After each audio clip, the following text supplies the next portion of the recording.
Hello and welcome to the 6th and final round of the ZRL Premier Division. Tonight we will crown our series champions and it is all to play for. Plus, at the other end of the spectrum, teams will be battling to avoid relegation to the lower leagues.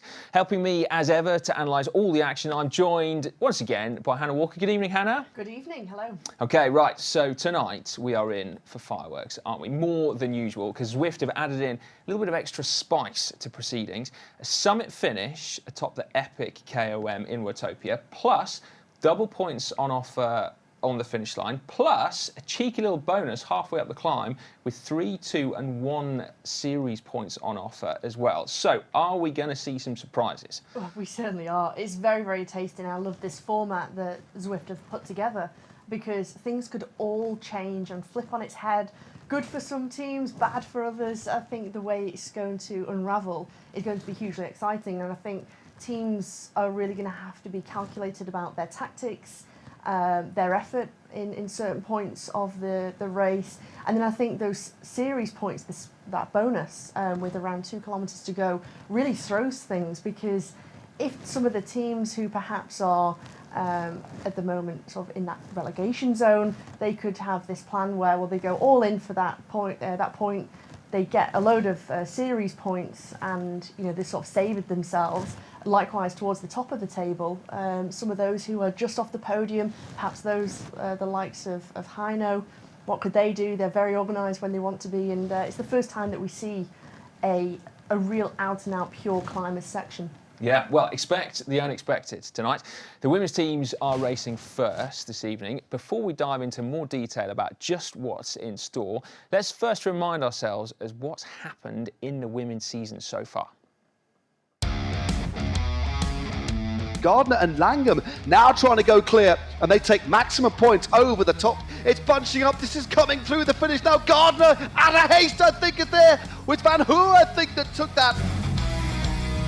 Zoe Langham, who took maximum points, 20 points for Wahoo Lacole. Gardner goes clear. She rounds just the top 180-degree turn. She's got a slender lead of 2 seconds, but Eiley Gardner clearly has been tasked with going clear. What a race this is! Gardner still holding on. Wilkinson trying to close the gap. Anna Hayes is there. She's been caught on the line. Incredible scenes here in London. The road starts to kick up. Zoe Langham coming fast on the inside. Langham goes through with Zoe Langham in the last 25 metres of the course. Takes the win here in New York City. Very, very impressive tactics there from Wahoo Lacole. Langham's going for it. She was clearly holding back there and has catapulted herself through the group, getting the draft of the group to try and go for the split here. Wahoo Lacole are rolling through. Heino still led with the fastest time of 32.36. What can Wahoo Lacole do? They crossed the line here in France, and they have done it. Another dominant performance by Wahoo Lacole. Not only did they have the fastest time checks all the way through and at the finish, they even took those 5 bonus seconds midway round. Absolutely amazing team performance. Lindsay Cassie, Lizzie Brooke and Eiley Gardner are leaving the rest behind. An absolutely perfect display of team riding. Looks like they're going to take maximum points over the top. And they do indeed. Well, breathless stuff. What a team performance from Wahoo Lacole. They consistently are setting the bench so high. 1.1 kilometres to go. We are in the amazing tunnel. And when we come out of the other side, we'll be back in Neokia. 300 metres to go. Remember, the finish only comes in sight with about 150 metres to go. But Curry has opened things up. Huback not far behind with a burrito. Huback flying, but coming through on the outside is Catherine Cooey. Van Hoerling, and it's also coming through the centre is Beth McKeever. Beth McKeever looks like she's going to take this one. Almost a Wahoo Lacole highlight reel there, and deservedly so. Just like the previous weeks, they put on a show of strength in Mercury Islands to take the maximum 20 series points. Their margin of victory over second place Heino, a thumping 47 points. Saris Nopins in third, and Movistar, despite the efforts of Beth McKeever, were in fourth, showing the importance of a solid team performance.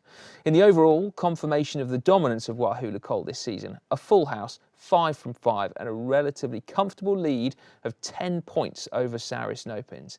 However, a bad week could see it all slip away in sight of the finish line. Likewise, Saris No Pins are not comfortable in second either. Reigning champions Heino are lurking 2 points behind, and the fight for the final 2 positions in the top 5 will be closely fought as well. 3 teams sit within 3 points of each other: Movistar, Toyota, Cryo, RDT, and Beast Mode powered by Rose.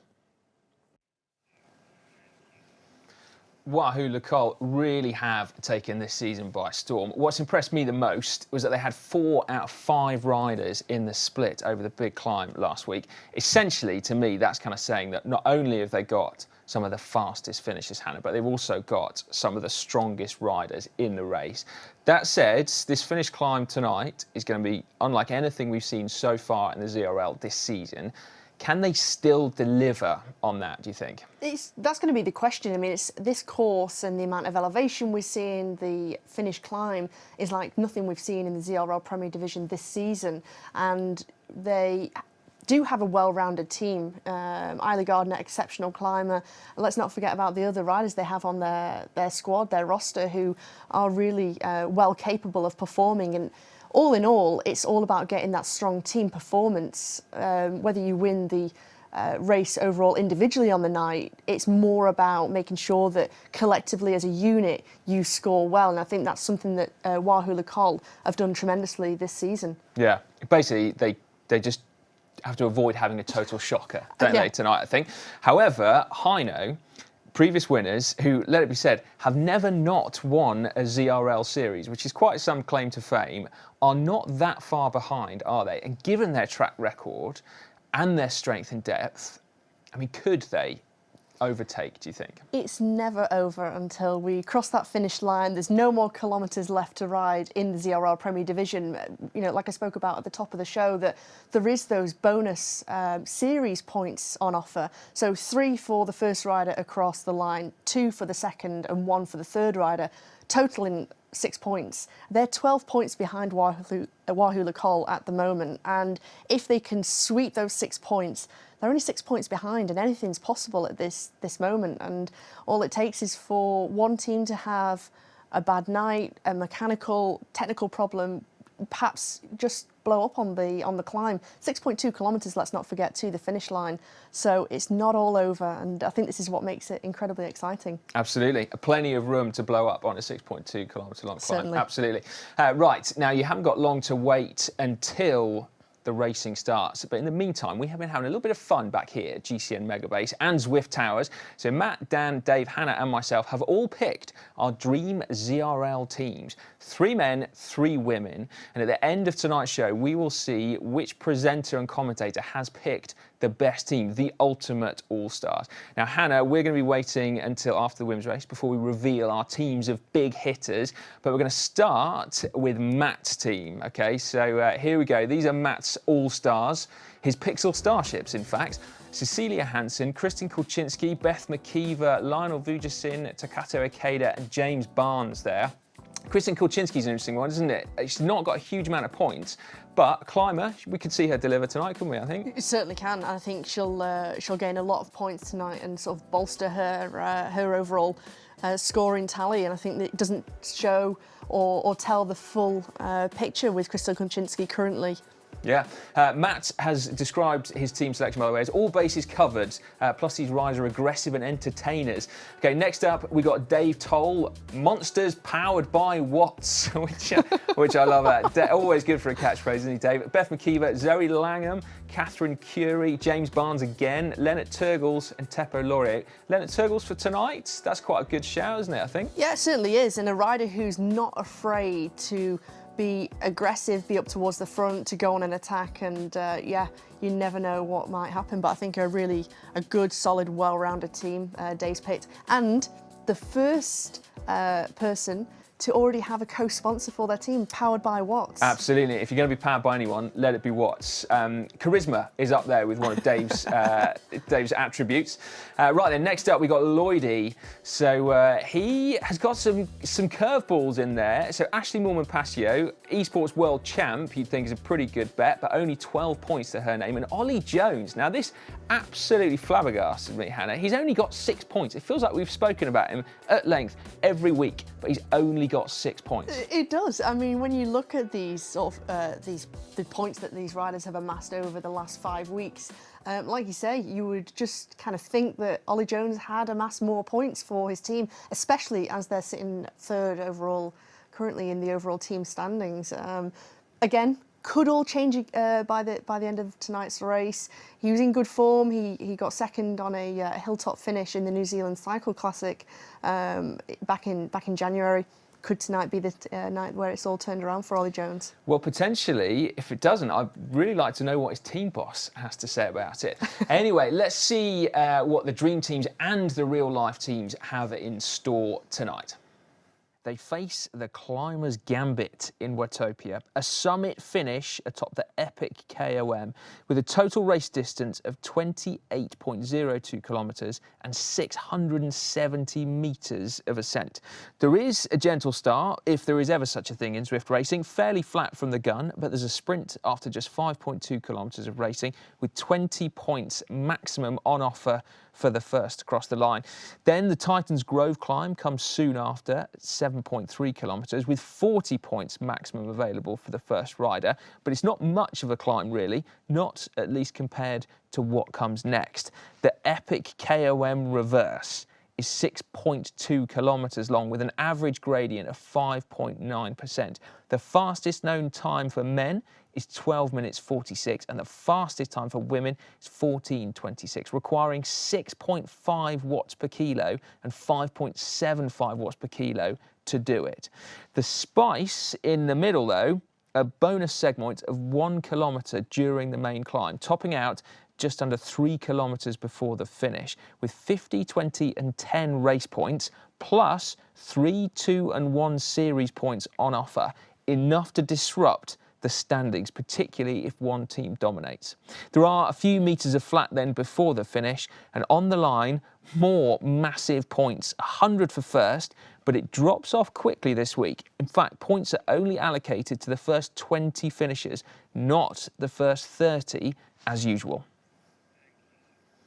Okay, then, not long now until the gun goes. Before it does, let's quickly catch up with the team lineups for our 3 big teams tonight. Beginning with Saris Nopins there. So these folks are in second place overall at the moment. Catherine Curie, we saw her in Dave Toll's team of big hitters. Liz Van Hoogling, an awesome finisher. Can she deliver on the Epic KOM tonight? We'll find out. Then next up, we have got Wahoo Lecole. Now, interestingly, Hannah, we do not have Zoe Langham tonight, do we? We don't, and you know, huge surprise, but Zoe Langham has said time and time again, they have such a strong roster of riders on Wahoo Lecole. You know, they do have that strength and all round as a unit. They do indeed. Right, then lastly, Team Hino, okay, so we're putting a bit of pressure on their shoulders tonight. Cecilia Hansen, another big name that we should see up there tonight, but they're going to need all of their riders if they want to be contesting at the top spot. Right, over to Matt Stevens very shortly in the commentary booth. We will find out our series champions very soon indeed. Hannah, you got to get your skates on to get to the commentary booth as well.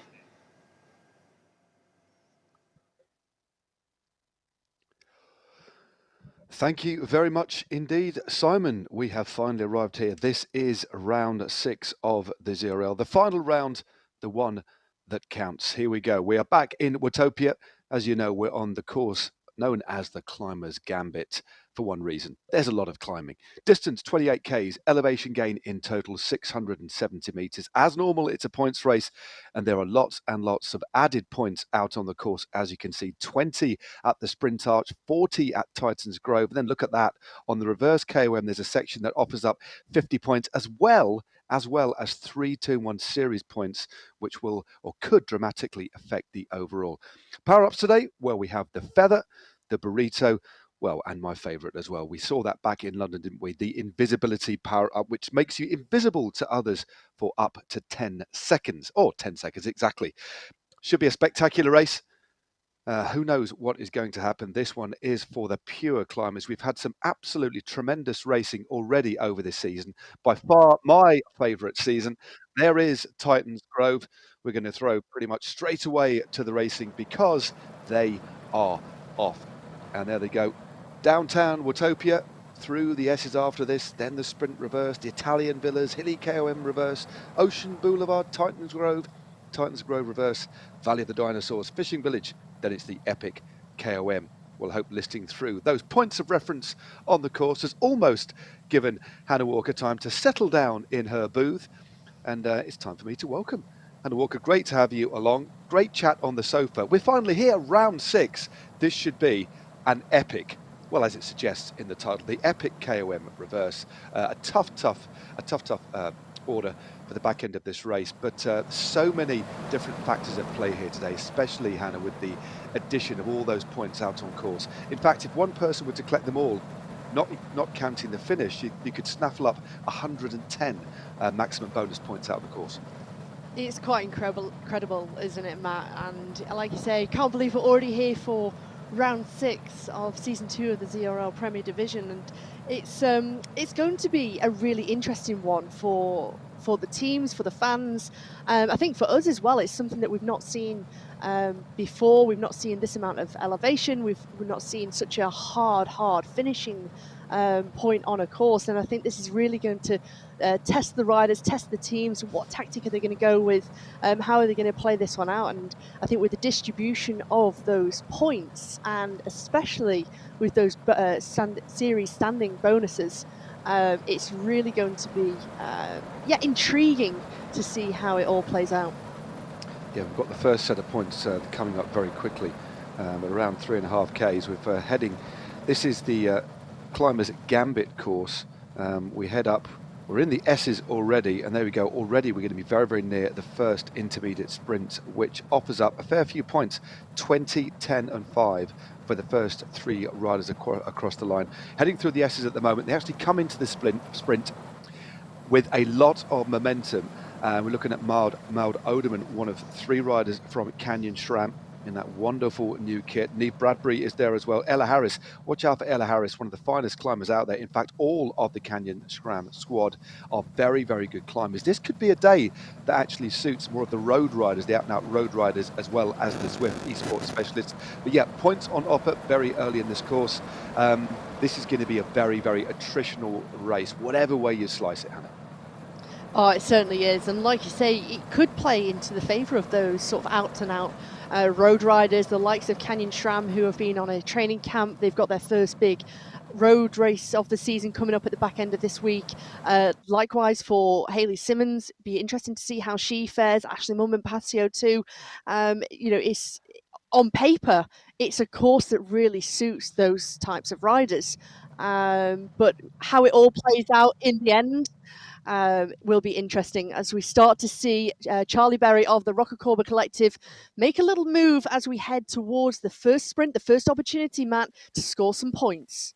Yeah, that was a good move there. She used the invisibility power up. Look at this. You can just see the banner on the left-hand side.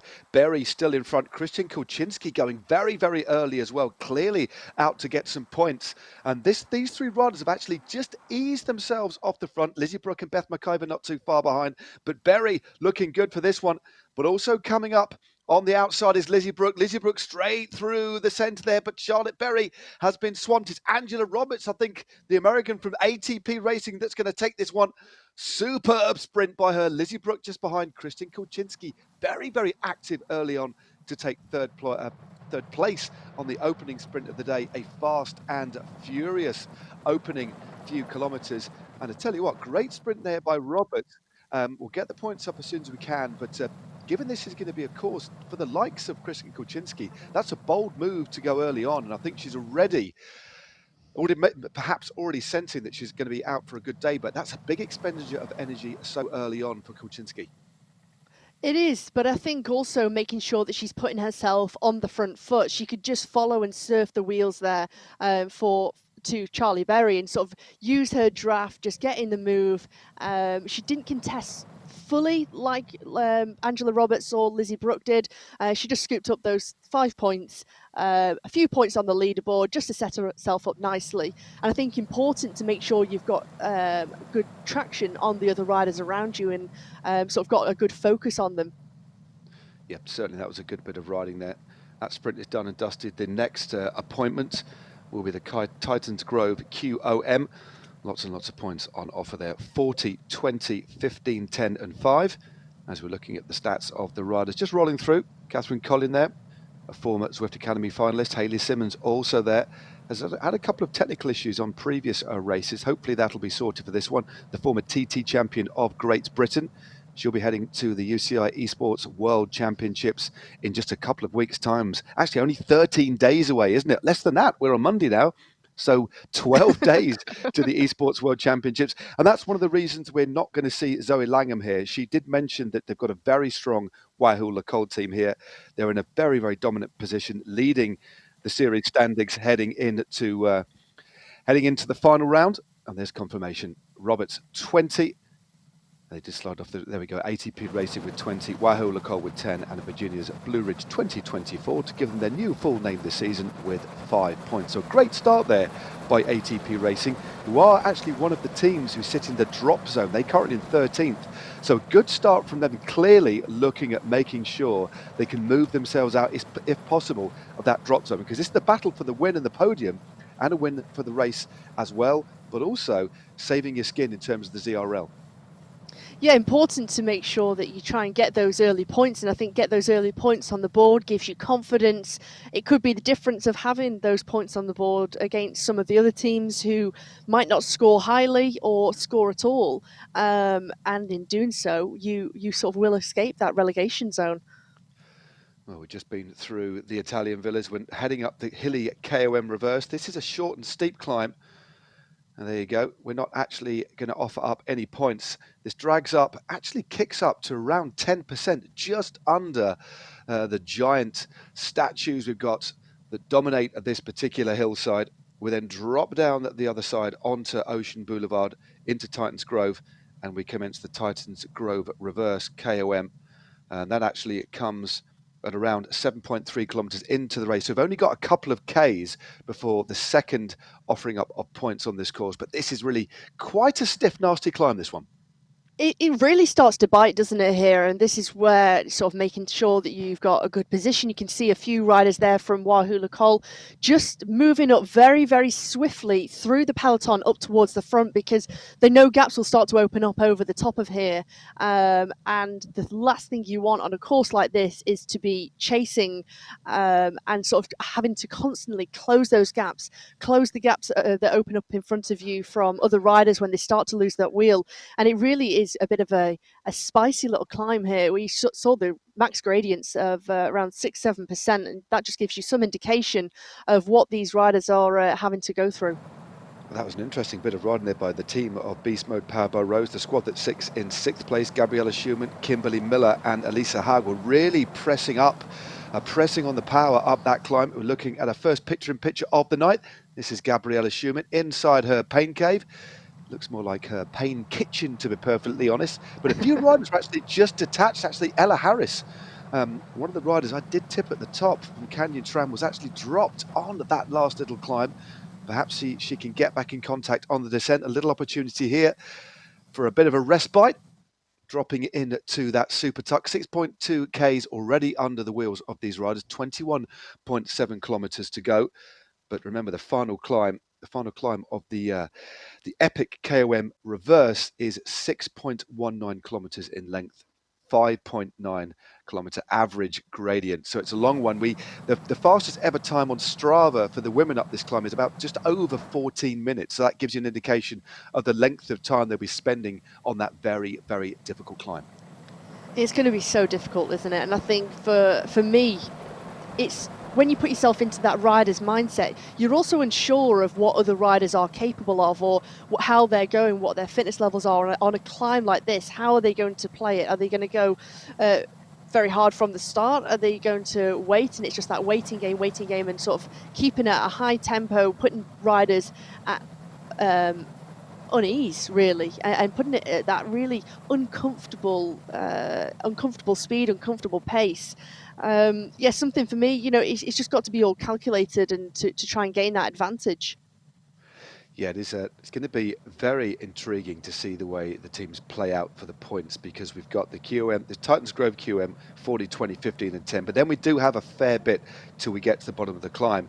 But you wonder if teams are just thinking, well, if you're going to set a tempo from the bottom of the climb, there's going to be just a natural selection. So you could argue, you could postulate that the riders that's going to win the race or come in the first three will actually win the epic reverse section as well, which only comes with a couple of kilometers to go.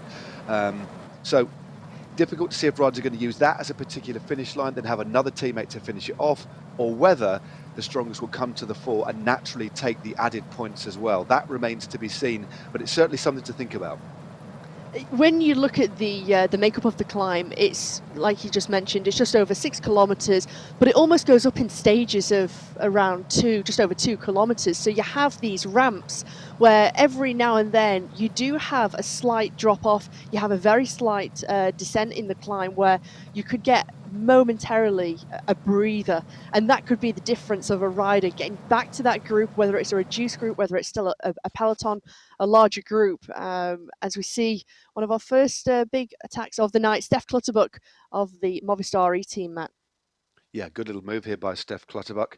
Just floated off the front in a stealth little manoeuvre, not too far as well. Ashley Moolman-Pasio, she is sticking really quite close to the front. We're not too sure exactly what happened, but back in Neokyo last week, there was a bit of a problem for her. She got dropped on the descent, couldn't quite get back on, furiously chased, but I'm sure the world champion will not be making the same mistake again, because with only 12 days to go until the World Championships, as Clutterbuck continues to move clear as we approach the opening few rolling roads of Titans Grove, that this is an ideal preparatory race, isn't it, for Steph, for the World Champion Ashley Moolman-Pasio, because of the brutality and how tough the New York climb is. The New York climb's not as long, but it's a hilltop finish like this. So this is going to be a great practice session ahead of the World Championships, isn't it? Oh, it certainly is, and it's just good for those riders just to test themselves up against some of the other riders who will be representing their nations, but also just a test against yourself, see how you fare, see how you're able to ride it, and really give yourself a key indication of where the form is. I think that would be really interesting. As you say, 12 days to go. Some riders are really using this as a test. They want to have a strong final showing in the ZRL Premier Division, but where you see some of the riders not taken to the start because they've had a change-up of teams, like Zoe Langham, who wants to perhaps just focus more on the World Championships, have a week where she can taper, where she can really rest and relax in the strong knowledge that she's got such a strong team around her that if she is swapped in and out, there's a rider who can certainly sort of fill her boots and have that same sort of strong finish. Indeed. Well, Clutterbuck has been caught. She opened up a lead of a couple of minutes, but it's worth noting that they've been a very, very aggressive team, haven't they, at Movistar? They currently sit on the overall 4th. They were certainly looking to try and move up if they can today, but 4 of their riders have been voted the most combative across the season, just showing how hard they get stuck in. Very, very aggressive, making the racing very exciting. So they have been the most combative team across the ZRL on the women's side, as we look at one of the pre-race favourites there already, without me even asking for you to open up your Zwift companion apps. Kristin Kulczynski has got 79 ride-ons. So it goes without saying, please do open up your ride-ons. This is the final round. Remember, please do get involved in the comment section below this video too, to tell us what you think and give these riders a little bit of added morale. This is going to be a tough course. There you go, right on cue. That's exactly what you do. Fire up your app. A few very, very simple steps that we're scrolling through there. Follow the rider if you wish and give them a ride on. It really does make a difference. Kulczynski representing the United States of America already in the inaugural World Esports Championships. UCI Esports Championships took a top 10. And we have the world champion in this race as well, not making any mistakes. She's riding impeccably at the moment, just sat near the front, Ashley Moolman-Pasio. This particular section on Titans Grove, it really is like a roller coaster. It's really, really hard to keep the power even and smooth. Look at the gradient constantly rising and falling, and easy to get caught out on this, as we see a little bit of a move here from Lizzie Brooke, just moving off the front over one of these little rollers. Is one of those parts of the course where it's incredibly difficult to get into your rhythm, get into the groove of things. As you say, that being able to put out the power evenly and not having to put so much power down to sort of chase back on. It's one of those parts of the course where you really have to be attentive really concentrate. You can just see a few riders begin to get tailed off now, and this is exactly what we're speaking about, where they're having to make an effort now. The numbers will go into the orange as they start to claw their way back through, and a small little group has been tailed off of around 6 riders there, Matt. Yeah, a couple of significant riders as well. That is Ella Harris. She's been joined as well by a couple of riders from other sorts. These are 17 seconds back. It's going to be difficult to make it up, especially on this roll. The bunch will carry so much more momentum. We understand there's only 42 riders left in the peloton. There's a group in between: Linda Klein, Regina Legg, Marlene Bjarhead and Kinsey Raymond. But we're looking at Wright Kubelis, Kristen Falk, Lisanne Naumann and Coralie Arthur in this little group, that they are really starting to move back, but there's a lot of pressure being applied back at the front. That's where all the action is happening. Look at how strong and how to the fore Wahoo Lokal are. We heard them a few weeks ago, didn't we, dissect the science, the technique behind keeping momentum on these really complex sections of road where you need to apply the power, and they seem to do that so well. They're so well versed, so well practiced. They really have set a new benchmark in terms of a skill level in game, haven't they? They certainly have, and I know we keep speaking about it, but just take a look at that there. Lizzie Brooke, a little injection of pace on that slight downhill where she could use the free speed of the road, of the gameplay, and then consequently she's gained a slight little gap off the front, gaining a little bit more speed to project herself up on this slight incline of around 4%, and just making sure that you're using the road to your advantage. And perfect example there from Lizzie Brooke, Matt. It was a good example. We're seeing a invisibility, a ghost power-up being used. This Ashley McIntosh, who's just pushed herself off the front using one of my favourite power-ups from Virginia's Blue Ridge 2024. But also Liz Van Hooling is where as well. The top of the climb, you can just see it right in front, but you have to do a left and then a right. It comes very late indeed. It is a complex one here. It's a harder drag than you think. Ebbs and flows as we look at the world champion Ashley Moolman-Pasio, pretty well positioned. She sat in second position here. Van Hooling still on at the front. We've got to go round several other little bends yet. This is fascinating stuff. The group's starting to really thin out under this early pressure. It is, and the pressure coming from McIntosh, Liz Van Hooling, Ashley Moolman-Pasio, making sure that she's starting that climb. She is an out-and-out climber, but making sure she starts up towards the front so she has that ever so slight sliding room where she knows she'll get over the top in a good group. She's still surrounded by some strong riders, but take a look at this, Matt. This move from Liz Van Hooling, using that feather power-up. She looks like she's going to take this one. Per consummate use of the featherweight power-up, decreasing her weight by 10% for 15 seconds. She takes it ahead of Cecilia Hansen. Gabriella Schumann are also there as well. Well, there we go. Van Hooling takes maximum 40 points there. Hubach and Hansen, well, good riding from Halban here. Schumann in fourth, McIntosh in fifth. Brilliant stuff there for Liz Van Hooling, just taking those points. And when you see the distribution again, really great that you've got the double points, 40 points there. That's a huge lead that will add to Sarah Snowpin's total as we currently see it. But one of the teams that is coming through and putting 2 riders up there, Heino, really interesting. Louise Hubach taking the 20, Cecilia Hansen 15. She was in your dream team, and it's great to see Cecilia Hansen up there and in your dream team, Matt. Well, she's one of my Pixel starships. It took me a good 15 to 20 minutes to come up with that name and to think of the composition of the squad, but she's definitely up there. She is one of my favourite riders. She's so tenacious, so aggressive, and she's there in the mix. 13.8 kilometres under the wheels of these riders. We are rapidly approaching half distance before we climb the fearsome KOM reverse.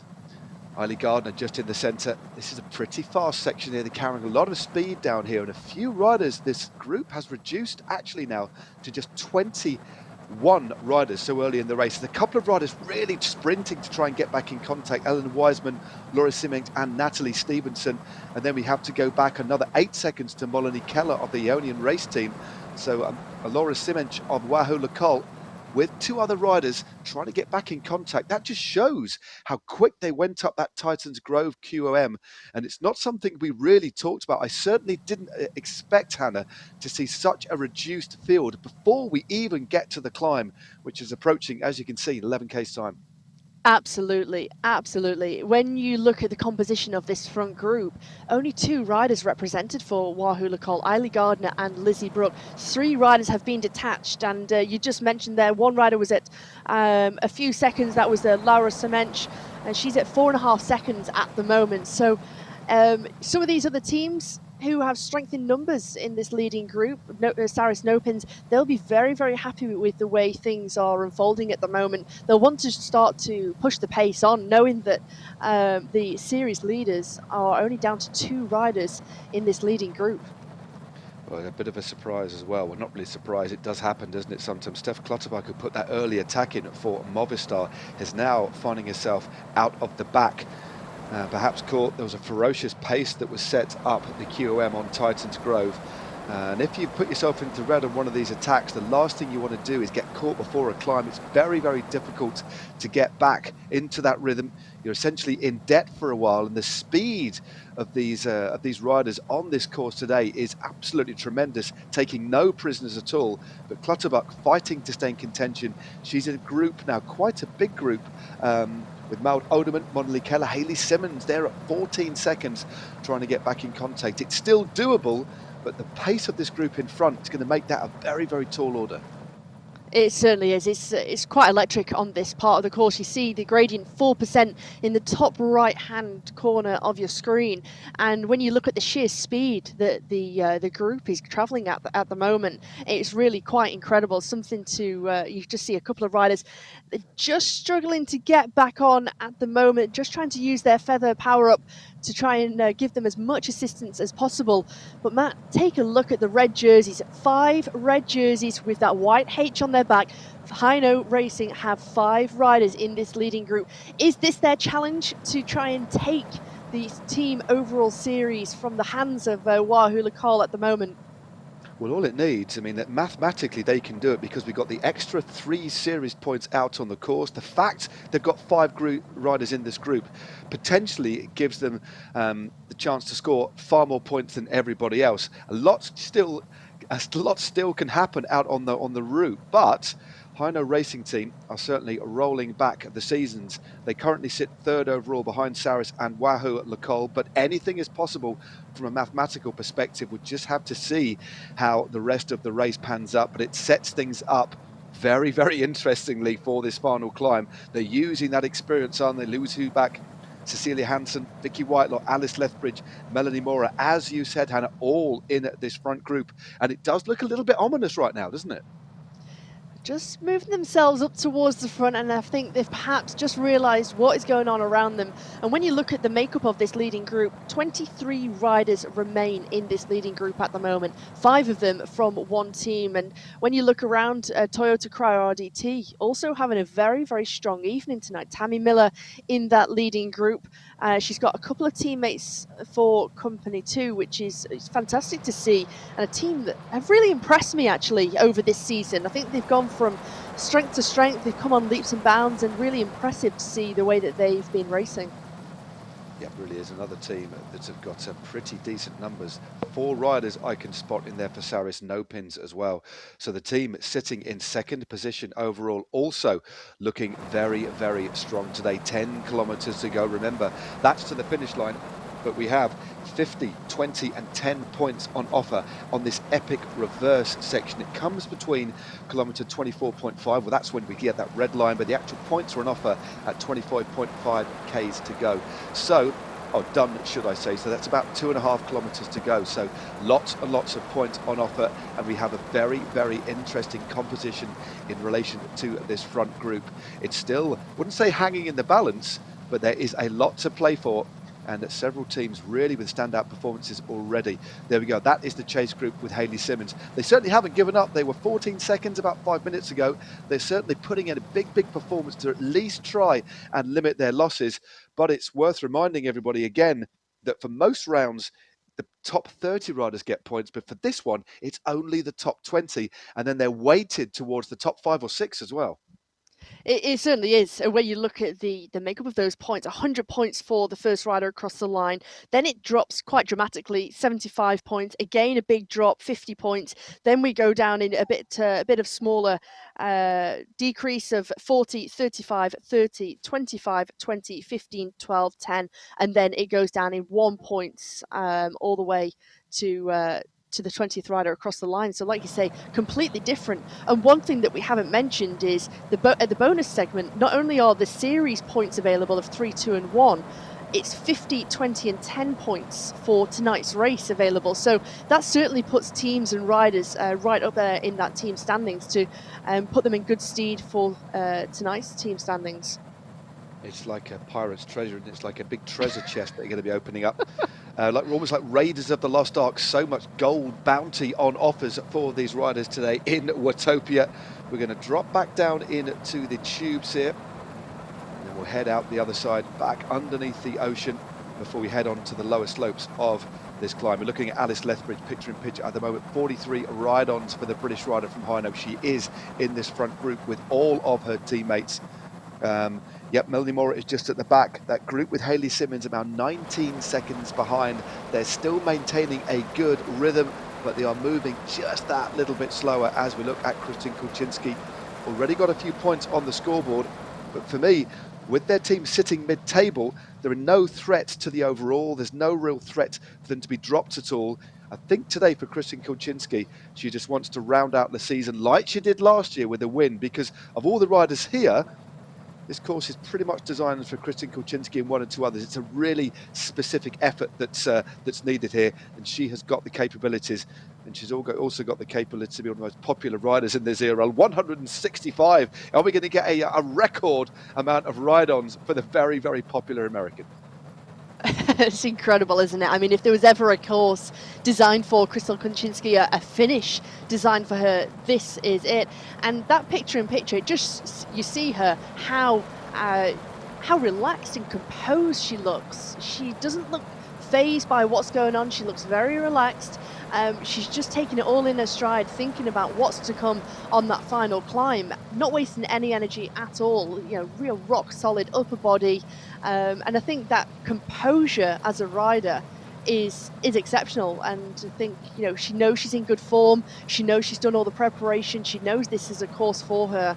And I think, you know, Virginia Blue Ridge 2024, they also know that they can score well here and they can place well. They've put riders up in the scorings in both the sprint and the Queen of the Mountain with Ali McIntosh. And then, of course, Kristen Kulczynski picking up the 5 in the sprint. Well, let's keep on rotating around. We're just coming back out of the ocean here, almost at exactly sea level. Just coming through the tunnel, 7.6 kilometers to go. It won't be long before we're on the lower slopes of the final climb. Remember, it is 6.1 kilometers long, 5.9%. The record, give or take a few seconds on Strava up this climb for the women is about 14 minutes of effort. So we're probably looking at around 45, 50 minutes of racing here. It has actually been a lot quicker than we thought. They are moving very, very fast indeed. Ashley Moorman-Passio again in those rainbow bands. This is the last time we'll see her in the ZRL in those colours before she defends that title in New York City on the Knickerbocker course in under 2 weeks' time. That I cannot wait for, as well as everybody else, as we're looking at Amelia Brune there, just rolling round, sticking out 75 RPM, 31 Ks an hour there, 160 BPM. That's going to be going a little bit more north very, very shortly as we just head back into the Italian villas again, through the fishing village and onto the lower slopes of this climb, and only 7 Ks to go, and the vast majority all uphill. You can almost start to feel that tension building, can't you, of the riders? Everyone's just waiting, they're just saving and trying to take as much energy as possible, use that draft of the other riders. No one wanting to make a move, no one wanting to expand more energy than they need to. At the moment, they're all thinking about that final climb, that final effort, the final 6.2 kilometers. We soon will near that. The course, the total elevation of today's race is 670 meters, 400 of that coming on this final ascent. So that just gives you some indication of how hard, how grippy this climb is going to be. Yeah, and for those of you who don't work in metric, that's well over 1,000 feet of climbing coming up in the next 15 to 20 minutes for some of these riders. Let's have a look at who is in this front group, who is potentially going to take the win here, what teams are going to rack up the points for that intermediate section that comes with about 2.5 kilometers to go on the Epic Reverse. Remember, we've mentioned it a fair few times. There it is. It only comes in 4 kilometers time. We've then got a couple more Ks to the top of the actual climb of the finish line. But yeah, 50, 20 and 10 points for the first 3 riders through that point. And also 3, 2 and 1 series points, as well as we see Lizzie Brooke just putting on the pressure on the early lower slope. So Wahoo Lacole on that really steep section there, already starting to turn the screw. Well, no expense spared. Full on effort here from Lizzie Brooke, 7 watts a kilo on these lower slopes. That is going to put a lot of riders in a lot of difficulty. And it has started to put some riders in difficulty. You can almost see just there at the back how it's starting to string out, a few gaps opening up here and there. And Lizzie Brooke just wanting to stretch things out, really start to shake things up and get rid of a few of these riders. She doesn't want to take 23 riders to the top of this climb. She wants to make sure that it's a really select group of riders. And she is doing that at the moment, though. She's starting to get tailed off ever so slightly as Crystal Konczynski moves to the front with Courtney Nelson and Gabriella Schumann, and they start to work well together. They start to open up a few bike lengths, but the world champion Ashley Moolman-Pasio, she sensed the move, she sensed the danger, and she wants to close this up immediately. She certainly has. Well, this is where the road flattens a little bit. These were those little sections you were talking about earlier on, Hannah, weren't they? There are some ever so slight little downhills, actually, flat sections, and then it kicks up again even steeper. So the average gradient of this climb at 5.9% doesn't actually belies, should I say, some of the really steep sections. We're on another one now, 8%. You can just see top right of the screen. That is the elevation. And we are looking again at the world champion there, 156 ride-ons for Ashley Moolman-Pasio, the former South African road champion. Such an excellent campaigner. She's really taken to e-racing like a duck to water. She is flying at the moment, but looking like she's holding something just a little bit back. Charlotte Colclough in there as well, all back together after that little initial acceleration. You wonder what the plan is of Wahoo Lacole there. They certainly don't want to make it easy for anybody. As the road just ever so slightly flattens again, it will kick up very, very shortly. We're just going over the bridge. It is all together, but this group is reducing. I was saying that, there's still 19 riders. Natalie Stevenson has just been tailed off, and Eleanor Wiseman as well, so it's gradually reducing. I think for Wahoo Lacole, they really want to try and do that damage on those steeper sections. At the moment, as it starts to flatten off at 3%, they're not really going to do any damage to any of the riders. They're going to be able to follow those moves. They really want to get to those steeper sections, those steeper gradients where we see 8, 9, 10% on this climb. And that's where they know they can do the damage, which is where they can really make a select group. And so at the moment, they knew that first move, that first attack didn't work. They've got back in. They'll just sort of take a little bit of recovery, respite, follow those moves, and take as much draft as possible on these flatter sections before they start to try again. Well, I would call that a micro rest. There we go. There's that little group just behind, rounding that corner. That's the opposite way back into Titans Grove. They're now on the climb proper again. I like to call that first part of the climb a little bit of an hors d'oeuvre, a little bit of a cheeky starter, a side plate, a naan bread, if you were. This is the real main part of the climb. Lizzie Brooke really getting stuck in. It kicked up to 12 and 13%. So aggressive is the rider from Wahoo Lacole. She's insistent on trying to split this group earlier on, but Kristen Konczynski, Courtney Nelson, Ashley Moolman-Pasio are having none of it. In fact, the American now moves to the front, kicking out a quite incredible 6.5 watts a kilo, and she's starting to move clear, and there's some gaps starting to happen between these wheels here. Hannah, 4.7 Ks to go. There is some gaps opening up, and interestingly enough, the riders who are starting to get detached from this leading group, from the move that Lizzie Brooke and the chaos that she's caused, Hino Racing have lost almost all of their riders at the moment. They've started to be gapped around 7 seconds behind Vicky Whitelaw, Melanie Maurer, Louise Huback, all at the moment in a little bit of difficulty because of the sheer pace and ferocious power that Lizzie Brooke started to cause. And that's only been taken over by Crystal Konczynski at the moment, as she is in her favour. to want to pursue this move at the moment.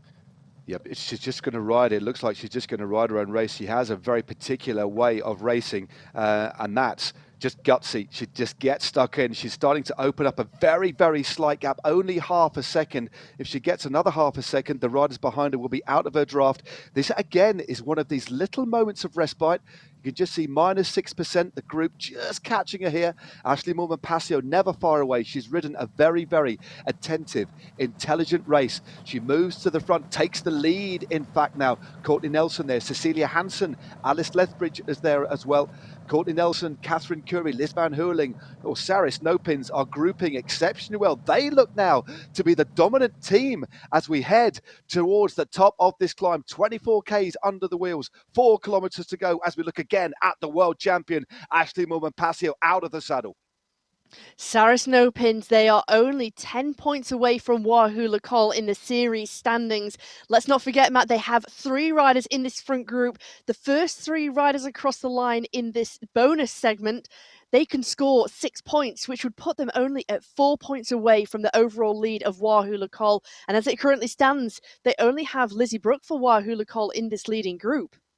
Well, that's amazing, isn't it? That's a really, really good point you raised there. It's not just the first rider. If 3 riders get all 3 points, as you said, all 3 places, that's 6 points that they could potentially amass at that point. It only comes very, very shortly. Another very steep gradient, 9% now, as we head ever nearer the top of this very, very challenging climb. And the leaders, Cecilia Hansen of Hino in the red.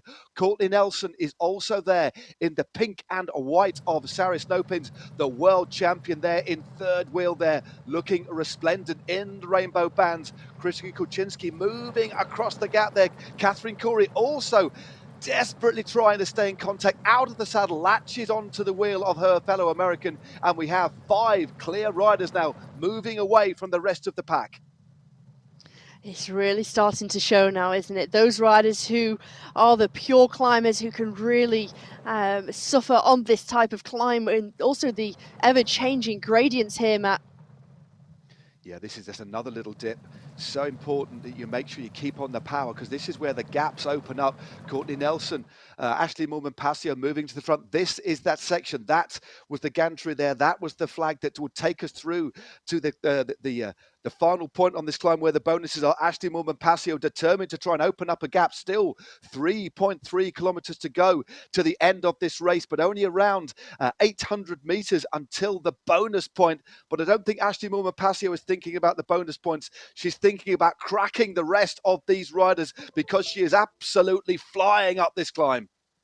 Yeah, she's thinking about that individual victory at the moment, amassing and scoring some points for her team, Roku Korba Collective, and she's persistent with this effort. She knows she's starting to break the other riders behind. She knows she has that gap around 2 seconds now to the likes of Courtney Nelson, Krista Kuczynski, and she knows that if she continues to put down this power, she can really break them and put it at a lead, a gap that is unassailable.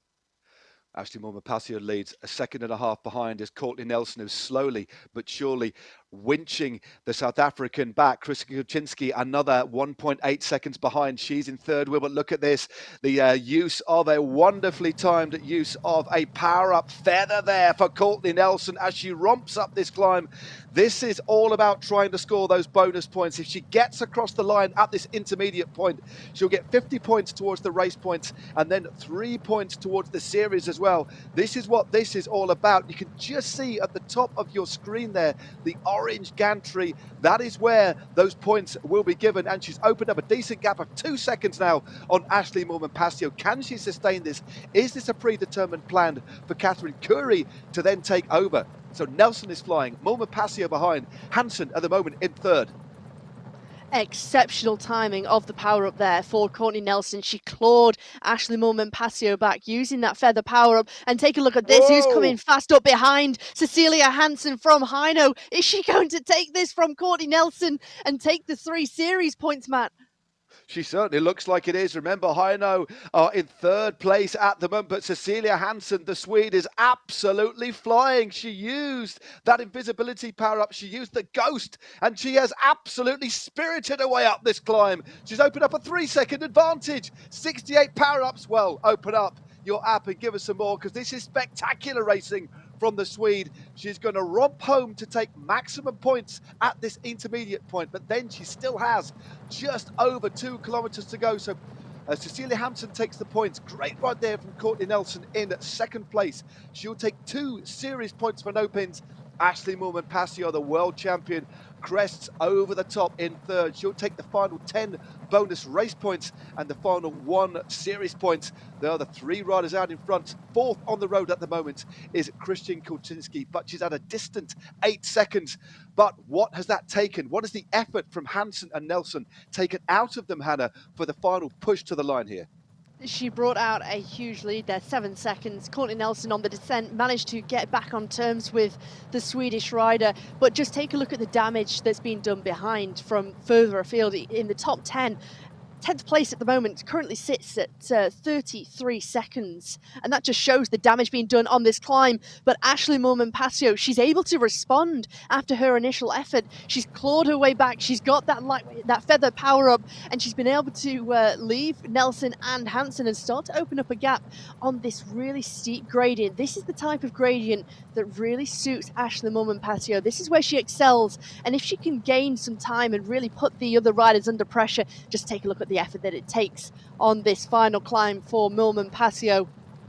Well, Moolman-Pasio, great use there on that really steep section. That was a really shrewd move. It's best to use, if you're light anyway, you want to take a bit more off on the steeper section. That would give you even more of an advantage.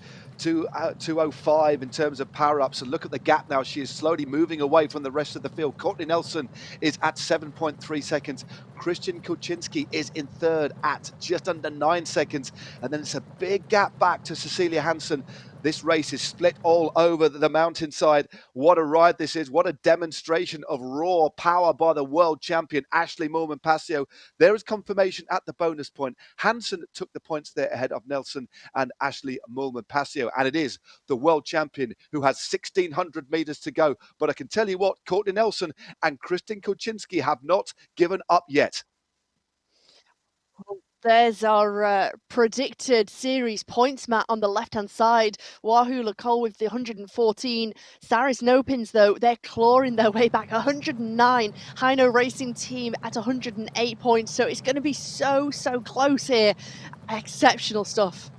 It is. Well, that's our predicted. That's based on the points we've amassed so far, the series points, and also the positions of the riders on the road. That's another cool little stat that we've got there for you, just to give you a sense of what is exactly at stake here as the ride-ons continue to flow. We're looking back a little bit further down the road at Christian Kulczynski, who's now in second place. She's overhauled Courtney Nelson. Is she going to bookend the season again? She won the last round last season, and she does have the South African in her sights, carrying a lot of momentum into the final haul to the line. What a ride this is by Christian Kulczynski. Has she left it too late? Can she get back on terms with a world champion? This is sensational stuff, Hannah.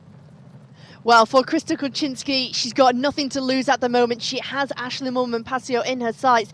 She can go all in here with nothing to lose. She knows that she can try and take the victory individually on the night, and she has that carrot. She has something to chase. She's not afraid to lose here. She's willing to take the big risk and close that gap to Ashley Moolman-Pasio here. Krista Kulczynski, she's waited, she's bided her time, and at the moment sitting second on the road and still continuing to open up the gap to the other riders behind. There's only 2 riders, I feel, who are left in this race with 900 meters remaining of the final round of the ZRL Premier Division. Well, this is absolutely spectacular stuff. Krista Kulczynski still holding 5 seconds. It's gone under. Eiley Gardner has also moved very well through the field here. She's now closing the gap. The former hill climb champion is at only 10 seconds behind, and we've still got a couple of minutes of racing at this sort of speed. Brutally steep slopes as the rider from Wahoo Lacole continues to climb at a pace, but it is Ashley Moolman-Pasio in the rainbow bands, the world champion, still with a 4.5 seconds lead. But this is the face of Eiley Gardner for Wahoo Lacole. 89 power up, 89 ride-ons. She gets out of the saddle, putting massive torque through the bike here. Still 700 brutally painful meters still to go on this climb. And Kristen Kulczynski closing the gap just a little bit more. She's now only 4 seconds behind the world champion. And cruelly, they can all see each other so near, but yet so far. Oh, it is cruel, isn't it, that they can always see each other. They're almost in touching, striking distance. But it just shows how difficult this final climb has been, how laboured Eilidh Gardner looks in her pain cave, how much torque she's putting through the bike. The watts are exceptional and trying to just claw her way back to the back wheels of Kulczynski, Moolman, Passio. And it's coming down. That time gap map is coming down 1.7 seconds. Kulczynski can almost touch Moolman Passio out in front at the moment with less than 500 meters remaining.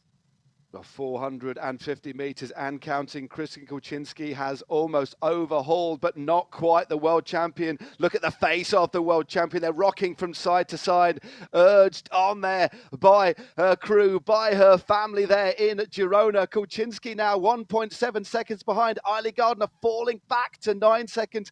Further down the mountain, Beth McKeither has dropped a power up, but I fear it's a little bit too late. What can Ashleigh Moolman-Passio do? She's dominated the climb so far. She is in the rainbow band. 183 meters to go. Kulczynski is closing to within 1.26 seconds here, but Ashleigh Moolman-Passio is still holding on. There it is. She's got it. She holds on for a sensational win in the final round of the ZRL. Kristen Kulczynski is in second place. And a very, very bold performance by Eilidh Gardner there in third. Beth McKeither will roll home on this mercifully shallow, flat section just over the top of the climb. But I tell you what, Hannah, what a battle that was for the points. Superb stuff. We will watch the top 20 riders roll over the line, but Ashleigh Moolman-Passio clearly has set her sights on the World Championships. Her form is coming good, very, very well. Well, she's a superb performance. What can you say about the world champion? Wow, wow, wow. Exceptional. And I think that is the confidence that Ashleigh Moolman-Passio needed. She needed that confidence of her performance tonight to finish on a mountaintop finish, a hilltop finish. And I think when you look at the route for the World Championships, it's that confidence booster that she really needed, and a real dominant display. But let's not forget, Chris Kulczynski gave her a real good run. It was a real fight all the way to the line. But Beth McKeither, a rider who we always look at and say is a pure sprinter, fourth. Brilliant. Yeah, that's an amazing ride. Just looking at the stats here, Louise Van Heuweling, the American for Sarah Snowpins, crosses the line. Then we have a duo of riders. That's Merle Bruni and Elisa Haag. Beast mode powered by Rose. Steph Clutterbuck, that early attacker, is picked up a little bit of time on the climb. She certainly picked her way through this field. That's generally what happens on climbs like this. It's every rider for themselves. Clutterbuck crosses the line in 18th. Cecile Lejeune is the last rider through. Cecile Lejeune will be the rider that finishes in 20th place there for Canyon Esports. So, lots and lots to unpack. The world champion takes the final round of the ZRL ahead of the World Championships. But let's look at what these positions mean for the final standings in the ZRL. Ashleigh Moolman-Passio with the win. Kristen Kulczynski in second place there. Eilidh Gardner, great ride by the British rider from Wahoo Lacole in third. Then we have Beth McKeither fourth. Courtney Nelson fifth. Cecilia Hansen of Hino in sixth. Catherine Curry, the second rider home for Sarah Snowpins there in seventh. Lizzie Brooke eighth. Mary Wilkinson, the first home for Canyon Esports in ninth. Gabriella Schumann of Beast Mode powered by Rhodes in 10th at 47.126 seconds. Then we have Tammy Miller, Alice Lethbridge, Louise Huback, Liz Van Heuweling, Merle Bruni, Elisa Haag, Vicky Whitelaw, Charlotte Kolkloff, Steph Clutterbuck, and rounding out the first 20 riders, and also the first 20 riders to score points on this final round, Cecile Lejeune. Well, Hannah, thank you very much indeed for commentating alongside me. That was an exceptionally quick race, faster than we thought. Lots to unpack and talk about. But for now, back to you in the studio and Simon. Cheers, Matt. Goodness me, what a race and what a finish. Your esports world champion there taking a well-deserved victory. And what a rapid race as well. The riders must have had a tailwind because they finished 20 minutes ahead of schedule. That was a brutal race, as we saw, in fact, by the fact that there were riders getting dropped and we were down to a 20-rider group halfway through the race. And given that it was pretty flat for that early part, it really just goes to show exactly what they've been facing. Right then, before we can tell you exactly who has won the overall tonight, which team has won on the night and which team has clinched the series victory, We will unpack the race just as soon as Hannah returns from the commentary booth. She is sprinting as we speak. If you'd like to know what Hannah looks like, in fact, when she's on her shuttle run between the sofa and the commentary booth, head over to GCN Racing social media because she's done it wearing a GoPro 360, which always looks very amusing indeed. Right then, let us just quickly have another think back to Mormon Passio's race there. I have to say, I did wonder when I saw her really attentive and assertive early on in the race, whether or not she had the bit between her teeth. Remember, last week she was unceremoniously dropped on the first KOM, which was a mere pimple compared to tonight, and it really seemed like she was out to make amends. Particularly interesting given that, as Matt was saying, there are just 12 days until the Esports World next weekend. Right then, we have got the results from tonight for you, so let's head over and see the team standings. Goodness me, there we go. Hino Racing Team on the top spot with 136 points. Saris Nopins were looking exceedingly good at one point up that final QOM, dropping to second place with 127 points. Rocker Corba, courtesy of Ashley Mormon Passio's, 100 points for taking the race in third place. Virginia's Blue Ridge 2024, courtesy of Kristen Kulczynski in fourth. And then in fifth place, it's Wahoo Lacole. So a poor performance for them tonight, given that they have a clean sweep up to now. So it's going to be interesting to see what the series points say. But they have clinched it. Look, there you go. Confirmation that Wahoo Lacole are your ZRL Premier Division champions. 116 points. They just managed to hold off Hino Racing. Hannah, we did say, didn't we, that Hino stood a good chance of closing that gap at least. And there you go. Look, 20 points to Wahoo Lacole's 16. They also took 3 bonus points, courtesy of that incredible ride from Cecilia Hansen. But yeah, that was unfinished. Right, before we dissect it, I'm delighted to say that we're joined by Ashley Mormon Passio. Ashley, congratulations. That was a very, very impressive and dominant ride at the end there. You're coming into form at exactly the right time with the Esports World coming up. Yeah, I must say, it was really nice to finally feel myself again, racing on Zwift and testing out the world setup, and very happy with that performance. It was certainly very hard, but very happy to take the win. Yeah, were you surprised that Kristen Kulczynski pushed you so close? I must say, I thought when you attacked after that bonus QOM point that you were just going to ride away, but Kulczynski really pushed you hard right to the line, didn't she? Yeah, I must say, Kulczynski was really impressive today, super strong. On the start line, there were some messages in the group saying, watch out for KK. So she certainly brought the climbing legs today, and she definitely made me work right to the line. But yeah, just so awesome to represent Rock Corba Collective for the first time up front in the race and in the rainbow jersey. So last race in the rainbow jersey before the next World Champs. So happy to have a confident race and looking forward to the World Champs. Yeah. Now you said that, or rather, when you were on that final climb, it looked as the riders were contesting that bonus sprint point that you were sort of getting gapped slightly. Do you have a racing strategy in mind that you were just going to ride to your own tempo and then attack after that? Well, when I saw them going so hard at that point, I'm feeling my director in the room, Ed. He was also saying, "Don't panic. They're going for the points." So I just tried to keep my cool because I knew, I mean, this is a really tough climb. You know, it comes in 3 steps, and the last part is certainly steep. So it's important to try and keep enough in the tank to get right to the finish line because it also flattens off. So I tried to just stay cool and wait for the next part of the climb to come. And then I had saved my feathers, so it was the perfect time to use the feather. And yeah, I mean, very happy with today's race. Yeah. Now, you mentioned a moment ago that it was nice to finally feel yourself on Zwift. We noticed last week, obviously, you didn't have a great race. What's been going on? Is that just simply training load, or did you have COVID recently as well? Yeah, I mean, I did have COVID at Christmas time. So, you know, the first race back was round 3, sorry, of the Premier League. It was really my first intensity session after COVID. So it was a big shock to the system. And even more so with the 100 difficulty.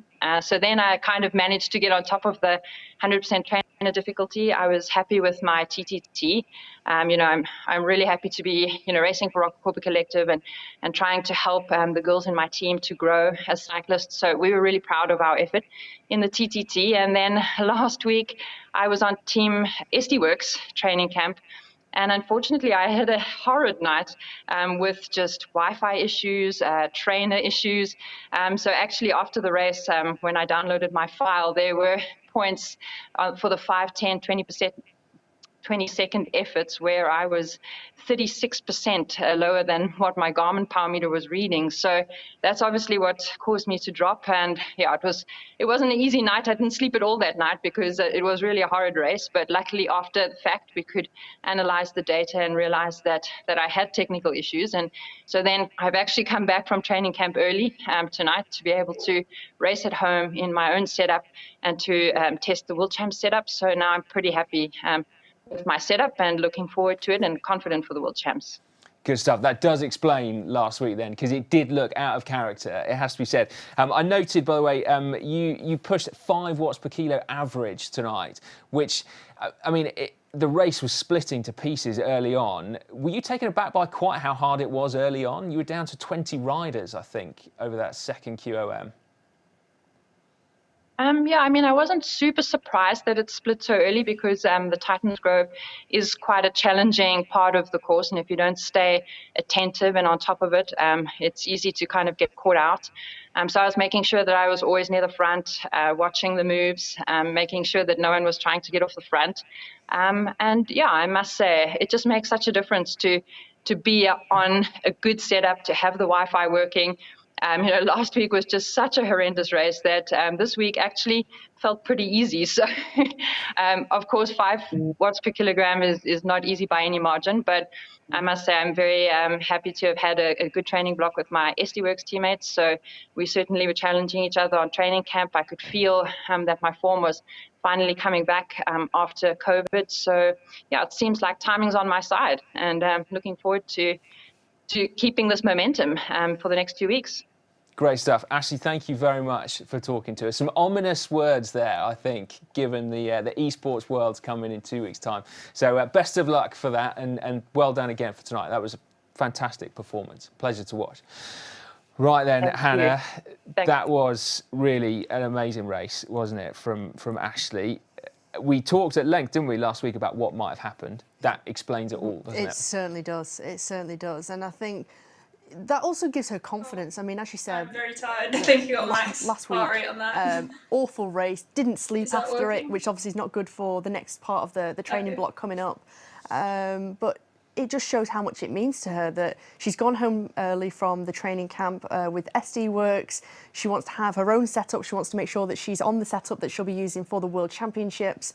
And tonight, I think, that is just that timing that she needed to have that confidence booster. And I think just in general, the way that she rode, you could see it was a completely different Ashley that we saw last week, or even in a previous couple of weeks. She was always very attentive at the front of the race. She was always following those moves and just aware of those big splits that could happen. I mean, as she said, Titans Grove, it's such a difficult part of the race. You have to be up towards the front. And it was just an exceptional performance tonight. Really, really impressive. It was, wasn't it? Now, another rider who put in an incredibly impressive performance is Eiley Gardner, who is joining us now.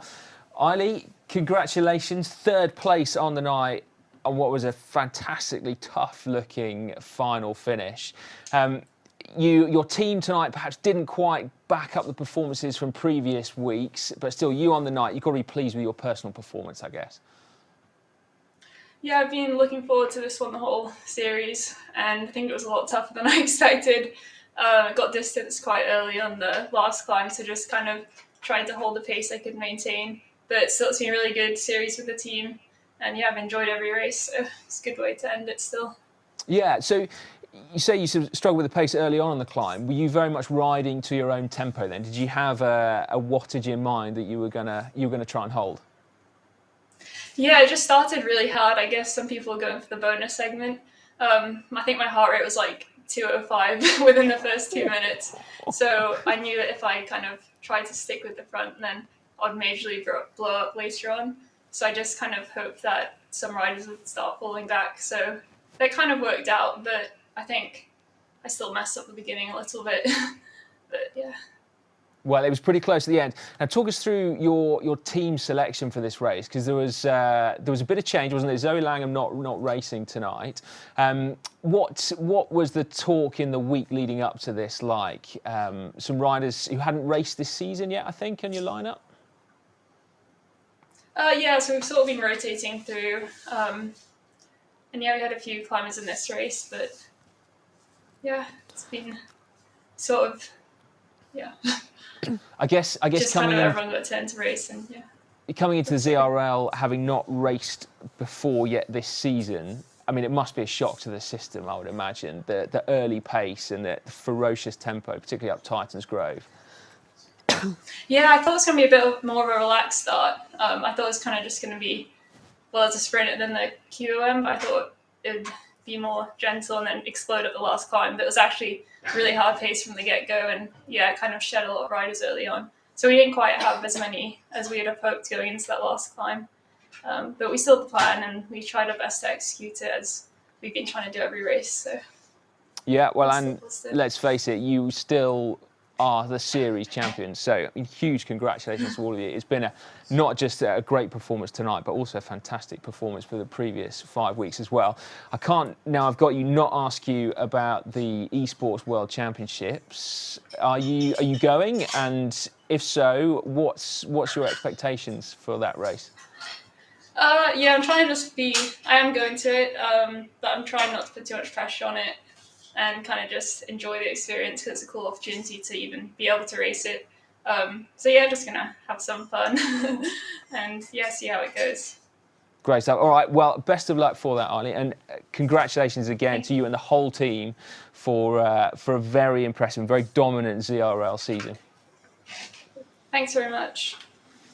Good stuff. Well, I mean, celebrations. Absolutely, yeah. That is the one downside, I guess, when your team is spread potentially across the world. How do you celebrate? I know, that's the thing, isn't it? I mean, it's Zoom calls, isn't it? All together, have a little toast to each other to celebrate. But at some point, they're going to have to come together, aren't they? They will indeed, yeah. Yeah, I really thoroughly enjoy the celebrations. They will, and actually, you know, now isn't the time to fully kick back, is it? Because for so many, we've got the esports worlds looming. We'll talk a little bit more about that later on, won't we?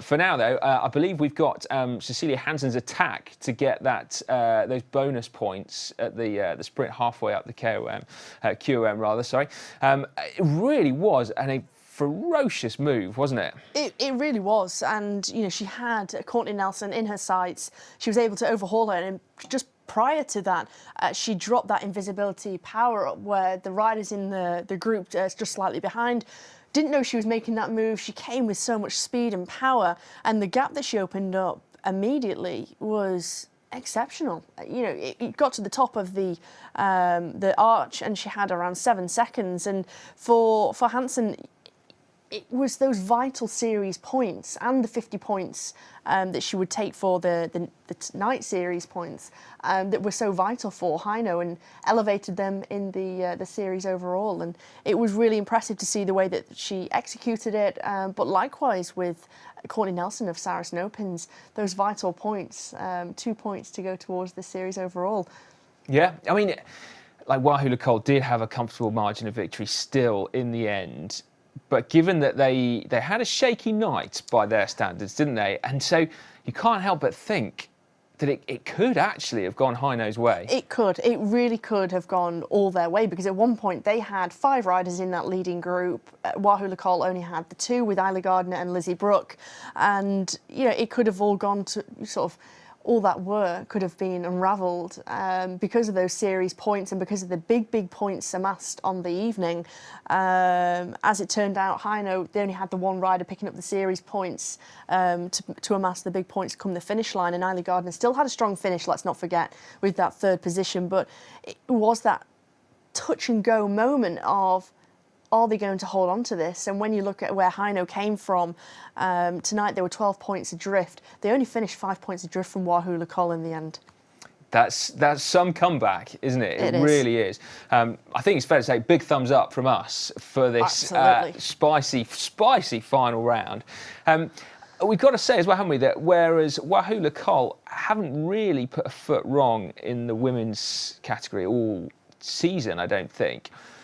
Do you think that there was an error on their part for taking out some of their proven performers for the final round? I mean, clearly they have still delivered the series title, but not with the dominance that we've come to expect from them. Perhaps, but I think as a whole, they've got other riders. They can't just not let other riders race. That they want to constantly have that rotation. They want to take riders in, take them out, give them all an opportunity to race. And they've said time and time again, they've got 10 riders who are all exceptionally strong in their own right. They all have their own attributes, whether that be a strong sprinter, whether that be a strong climber, and they have to give these other riders the opportunity too. And they all play the part as a whole unit, as a whole team. And some riders, we know, they do have their own objectives away from the team, but it also does indirectly affect the team, because they'd love to have a potential world champion on their team with only 12 days to go until those world championships. That some riders wanting to take a step back, they're wanting to just rest, recover. In the effort that it takes for these riders, what it takes out of them from racing these ZRL Premier Division, how many days it'll take to recover.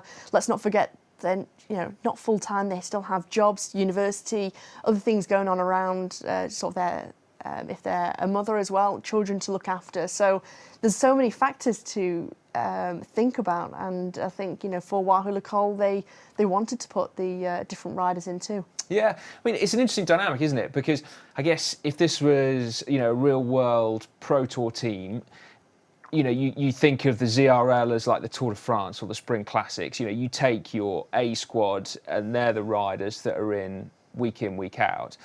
But could you still do that in Zwift Racing? We've got the ZRL that's up there as like, the pinnacle of esports racing outside of the world champs. But where else do the riders race in a weekly basis? Yeah, I think this is where the beauty comes, isn't it? That you do have the opportunity to swap riders in and out week on week, depending on the course, how they fare, what their attributes are. But as you say, some of the other riders, they might be racing IRL in some road races. I know there's some teams who have been racing in a UCI one-day race a couple of weeks ago.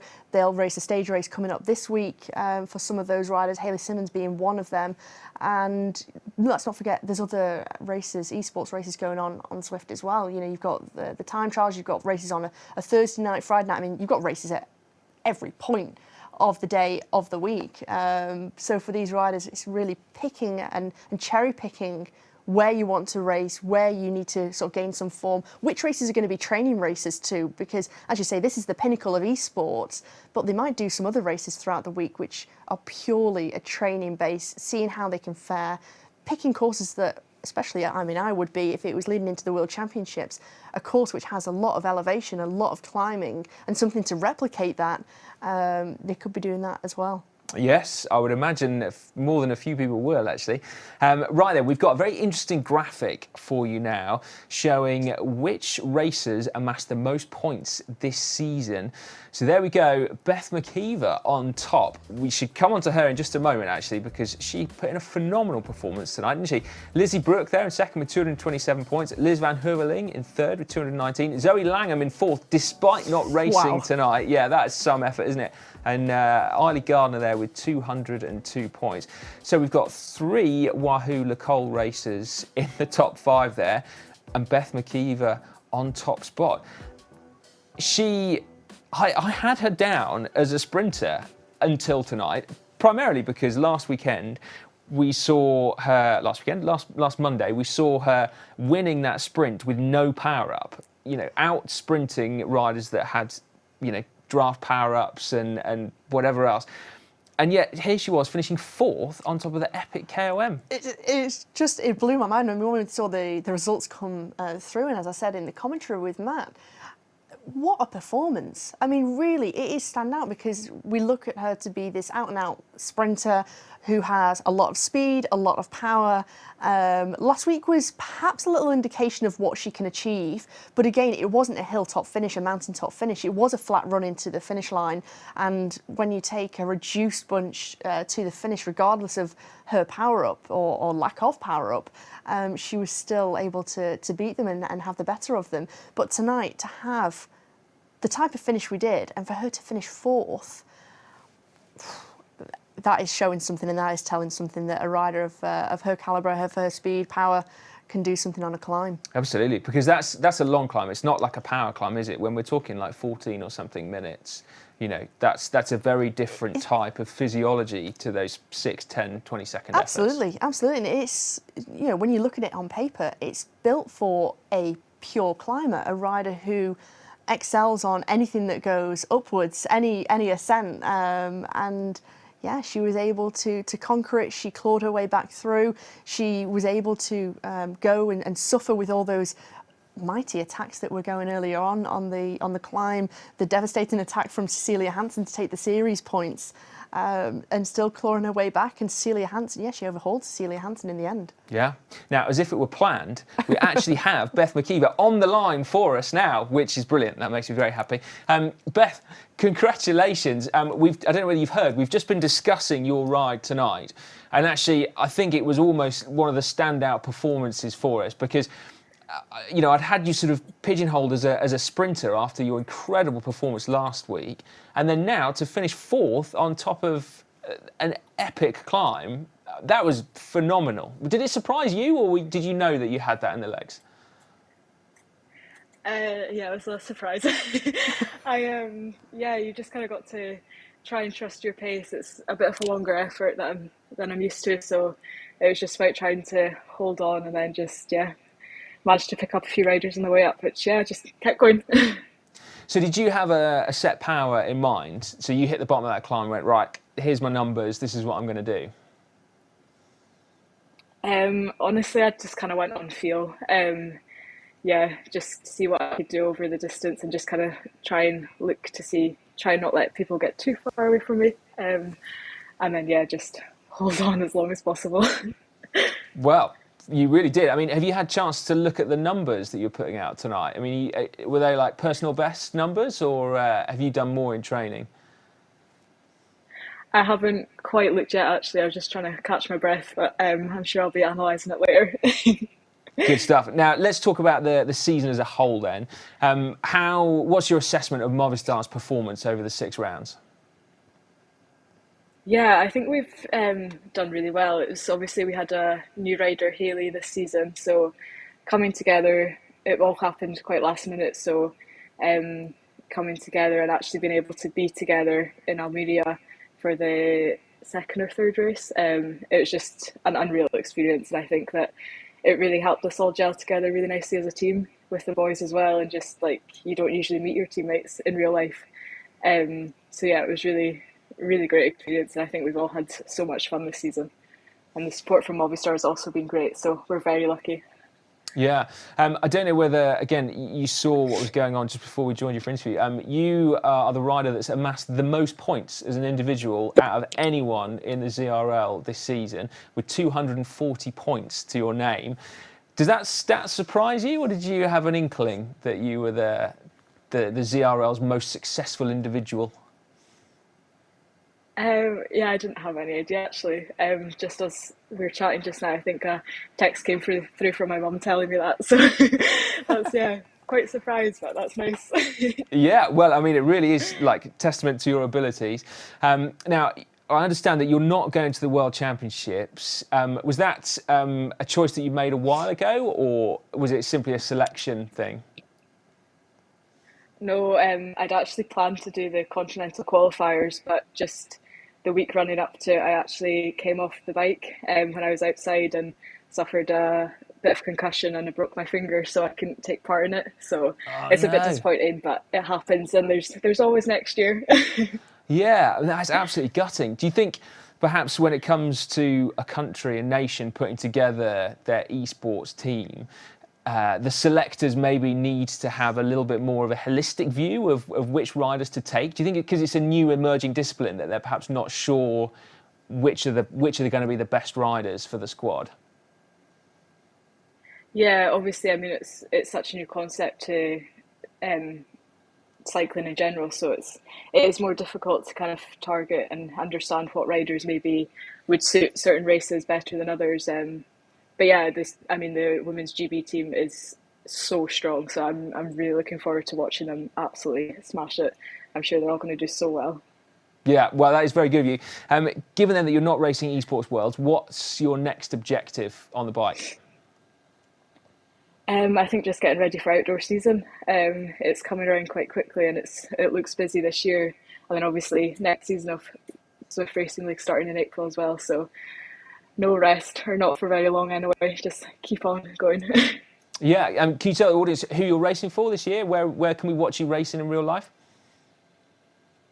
Yes, I'll be racing for Alba Development Team. So it's a new team this year that's aiming to develop Scottish women, just develop into cycling in general and getting just the exposure to the British series. So we'll be doing a lot of racing all over Britain, so there'll be a lot of travelling, especially if I'm Inverness is the base, so it's going to be quite a lot of travelling, but yeah, really looking forward to it, and it's going to be a great season racing with the team. Got a really great group of girls, so we're all very excited. Great stuff. Well, we look forward to seeing how your season pans out, and congratulations again. A great ride tonight, and what a season as well. Most successful individual in the ZRL. Thank you so much. Great stuff. Cheers, Beth. Thank you. Bye. That was great to be able to talk to her. Brilliant. Yeah, and she just seems so modest given her success. It's like, oh, that was a surprise. Yeah, absolutely. You know, I think it does come like that. She's not thinking about, well, what can I achieve here? It's more about that job in hand, that task in hand, keeping that focus. Like she said on the final climb today, she wasn't quite certain of what she was able and capable of achieving, but just picking one rider off at a time, keeping a focus on that finish line, and in the end, yeah, went to that fourth position. But exceptional consistency as well throughout the whole season, round to round, whether it be a climbing race. Also, let's not forget about the team time trial. She had a great team time trial, and I think having that consistency in a rider who I think we can say she is an all-rounder. She's not just a sprinter. We can't just pigeonhole her now. No, I mean, I'm intrigued to know how well she's going to translate that to real life racing over the summer. I mean, you can't help but think that with those attributes, a sprint and a big engine as well, that she's going to be really competitive, isn't she? She certainly will, and I think having this confidence now and having such a good base of racing already in the legs, when you're going to start, most riders are going to start the IRL, the in real life season, with no racing in the legs, maybe a little bit of intensity here and there, but Beth is going to start on a high, and I think it's going to surprise not just a few people, but a lot of people, and she's not to be underestimated. No. Right. Watch out for that name, Beth McKeever. You heard it here first. So yeah, mark her cards. Right then, we're going to go back and dissect a little bit more of the racing, actually, that we've just witnessed. We're going right back to the first intermediate sprint, which was won by Angela Roberts. That was a very, very impressive sprint, wasn't it? And I mean, it came really close to the start. Yeah, it was around 2.4 kilometres into the race, and Charlie Berry of Rocker Corber Collective in the red jersey, she'd made the move first, wanting to try and open things up. And Angela Roberts and Crystal Konczynski, they sensed that danger, they sensed that move.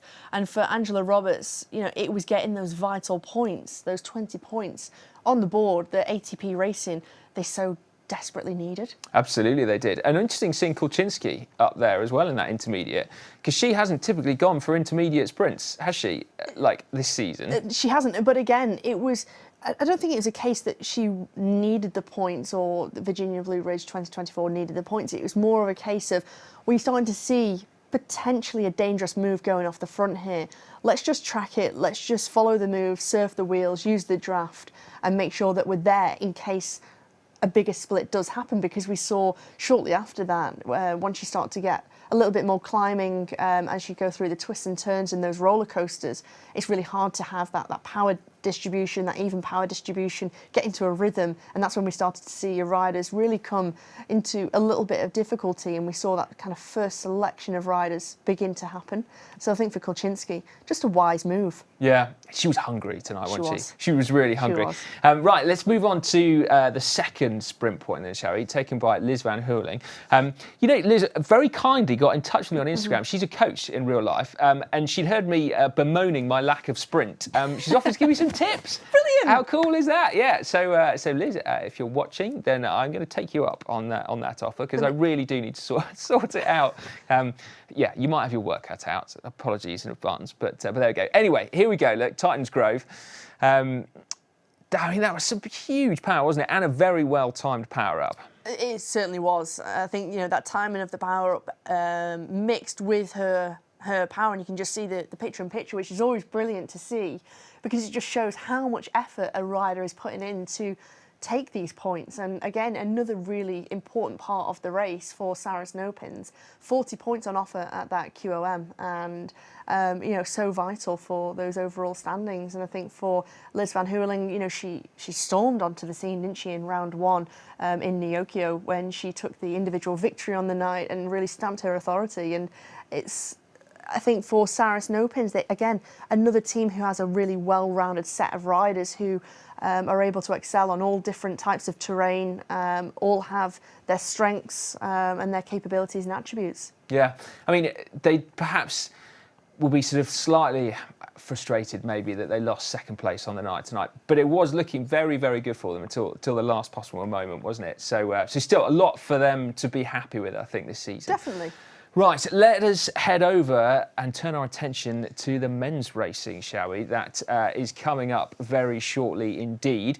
Should we start, in fact, by reminding ourselves of what has happened in the season so far? Lighting the fuse as well with a draft power-up just coming through is Vidar Mel. Vidar Mel of Norway flies through, takes the final sprint on the day there for Movistar. 1,400 metres to go. Can Christopher McGlinchey put together the ride of the century here in the ZRL? Ollie Jones is coming across the gap. Where did Ollie Jones come from? Thralling us here. Next Esports are in front. Thrall using the cloak of invisibility and immense power to extricate himself from the group. What an absolutely sensational win by the Canadian. That is what Esports is all about. We've opened the throttle all the way up, and look at all the next jerseys. They're trying to make a comeback here. Who's going to hit hard? And that's that. Let's see who gets this one. James Barnes, who emerged from the melee to take the win there. Another win for Next Esports. What depth to finish with 5 riders here in France. That is a sweet ride here. Hopefully they were all able to pitch in and play their 20% role evenly, as this one is now done and dusted for Saris No-Pins. What can this squad do? They have dominated so far. They round the final corner. They are 5 strong. They cross the line. Blanket finish for the team with a 100% record. Saris No-Pins are the winners of the team time trial here in France, breaking the stranglehold that Next have had. Absolutely sensational stuff. Look at the beautiful cherry blossoms here, but the Norwegian won't be looking at those. He'll be sniffing the points, but Hewell Davis and Lindquist using their respective power-ups. But Vidar Mel steamrolls across the line there. Looks like Oscar Vid is going to go right by him like a rocket ship as he throws a steamroller up. No doubt about who takes the points there. 30 points for Vid. Leonard Tugels looks like he's about to go all in. Look at the damage that's being done now from tip to tail. It is on like Donkey Kong here on the McCurry Islands. Kevin Bouchard Hall is bet in the bank. He's got the money and now he's in a getaway car. Who's going to hit the line first? Oh, it's a lottery right now here in the McCurry Islands. Coming up very closely is James Barnes. McGlinchey v Barnes. McGlinchey v Barnes on the line. Oh, it's so close. James Barnes riding out of New Zealand brings them back to the top again. That's some beautiful racing. These are the gladiators of Zwift. Wahoo Lecole then managing to double up on both the men's and women's races last week. Next, pip to the post by 5 points. And BZR animating the race again with Lennart Turgels finishing in third. In contrast to the women's race, you can see that it was a much closer contest with no big point scorers and a lot of teams racking consistent performances. In the overall though, Next continued to increase their lead, stretching it to 12 points over BZR Sport Solid, but Canyons Esports are just 1 point behind them. 6 points further adrift on 78, we have Wahoo Lecole, Kalash in 5th with 75. Expect a fair bit of movement tonight though. A lot of teams, as you can see, are closely packed together, and as we've just witnessed in the women's race, there are big points on offer. Next look like they've got it in the bag then, but given what we've just witnessed with Wahoo Lecole's women's team having their lead slashed, and the fact that Next only had one rider in the split last week of maybe 20 riders, will they come unstuck on this Epic KOM? Hannah?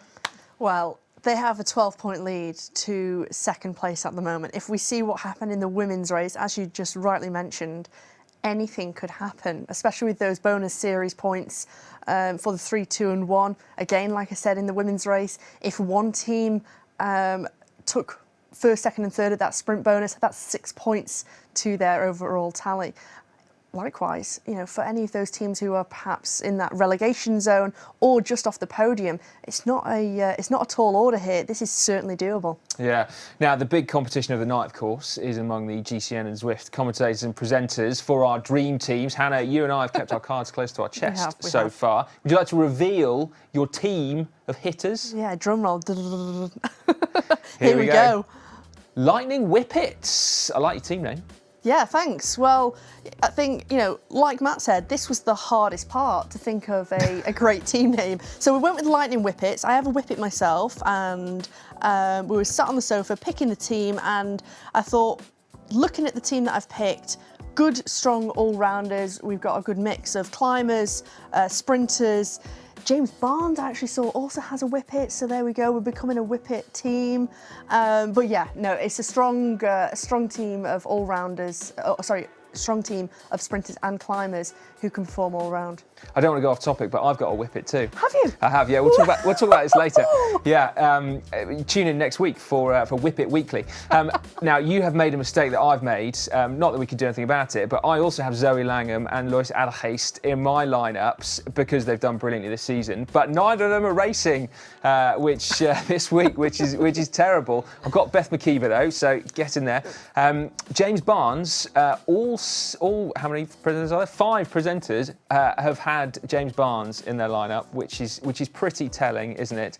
And then I've got Kevin Bouchard-Hall as well, because I like the cut of his jib. Love it. Yeah, I think he deserves a place in my lineup, particularly for his white shorts. Right then, we are going to head over to just quickly check out some team lineups for the teams that are in danger of relegation, because it's going to be a fight, isn't it, to stay in. Team Italy. They've got to put in a good ride tonight. Davide Fumagalli, I found out, is the head designer at Colnago, which is pretty cool, isn't it? Yeah, so he's a rider you want on your team, if only to try and get some swag. Absolutely. That would be a team bike. And then also Swedish Zwifters, another team in a bit of danger there. So a lineup we hope to see back next year. And then finally, Team Aero, who started very well indeed during the Aussie crit season. Mark O'Brien, a name I remember from round 1, but perhaps slightly gone off the boil maybe since that opening round, Hannah. Yeah, real shame. You know, they were just showing some great promise in that first opening round. Ben Hill, you know, great rider in his own right. All of them came into the season with good form, as you say, coming off the back of the Aussie crit season. But at the moment, got their work cut out. They have indeed. So it'll be very interesting to see both who manages to stay in the ZRL for next season, and plus, of course, who takes the top spot. It is nearly game time. Can Next deliver their second straight series victory? Over to you, Matt.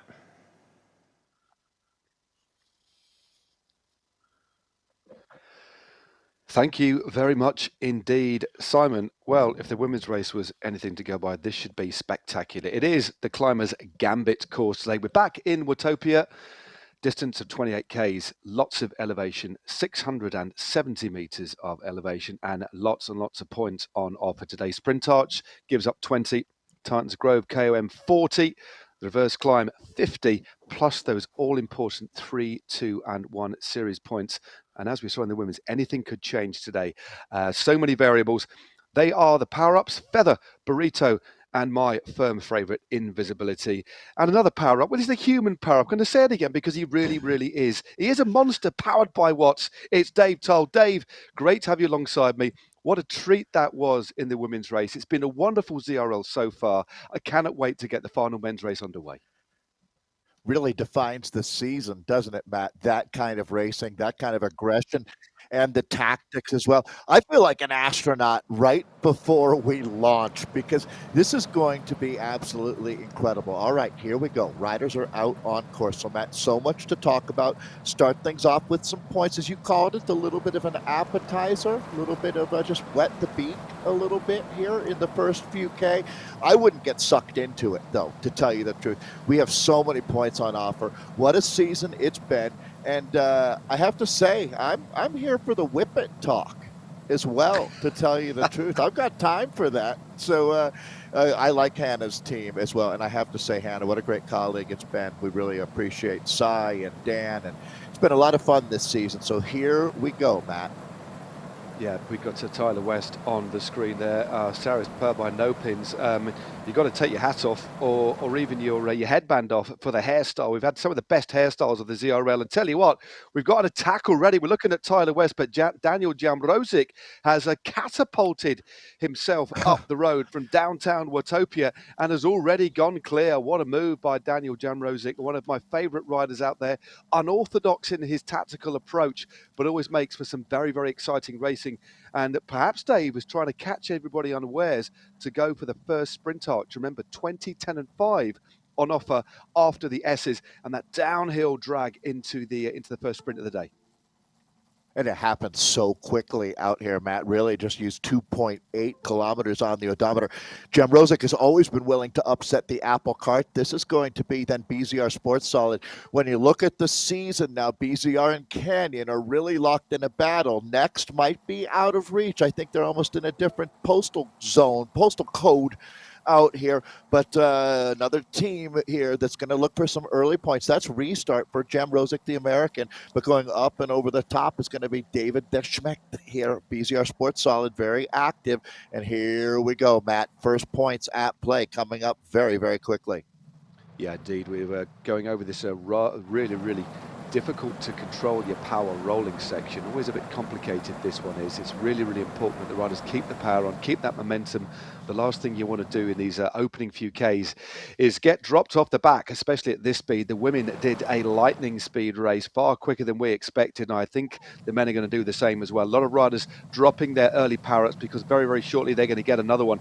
So we've got a load of ghosts. We've got a completely and utterly haunted peloton that have gone out for a Mexican meal by the look of the power-ups being dropped there. 850 metres to the first sprint, and they're moving very, very quickly, David. A lot of power-ups being dropped there. The featherweight power-up on this little bit of a pickup, and this sprint, Dave, is a really, really fast one. As Zach Neer now goes clear.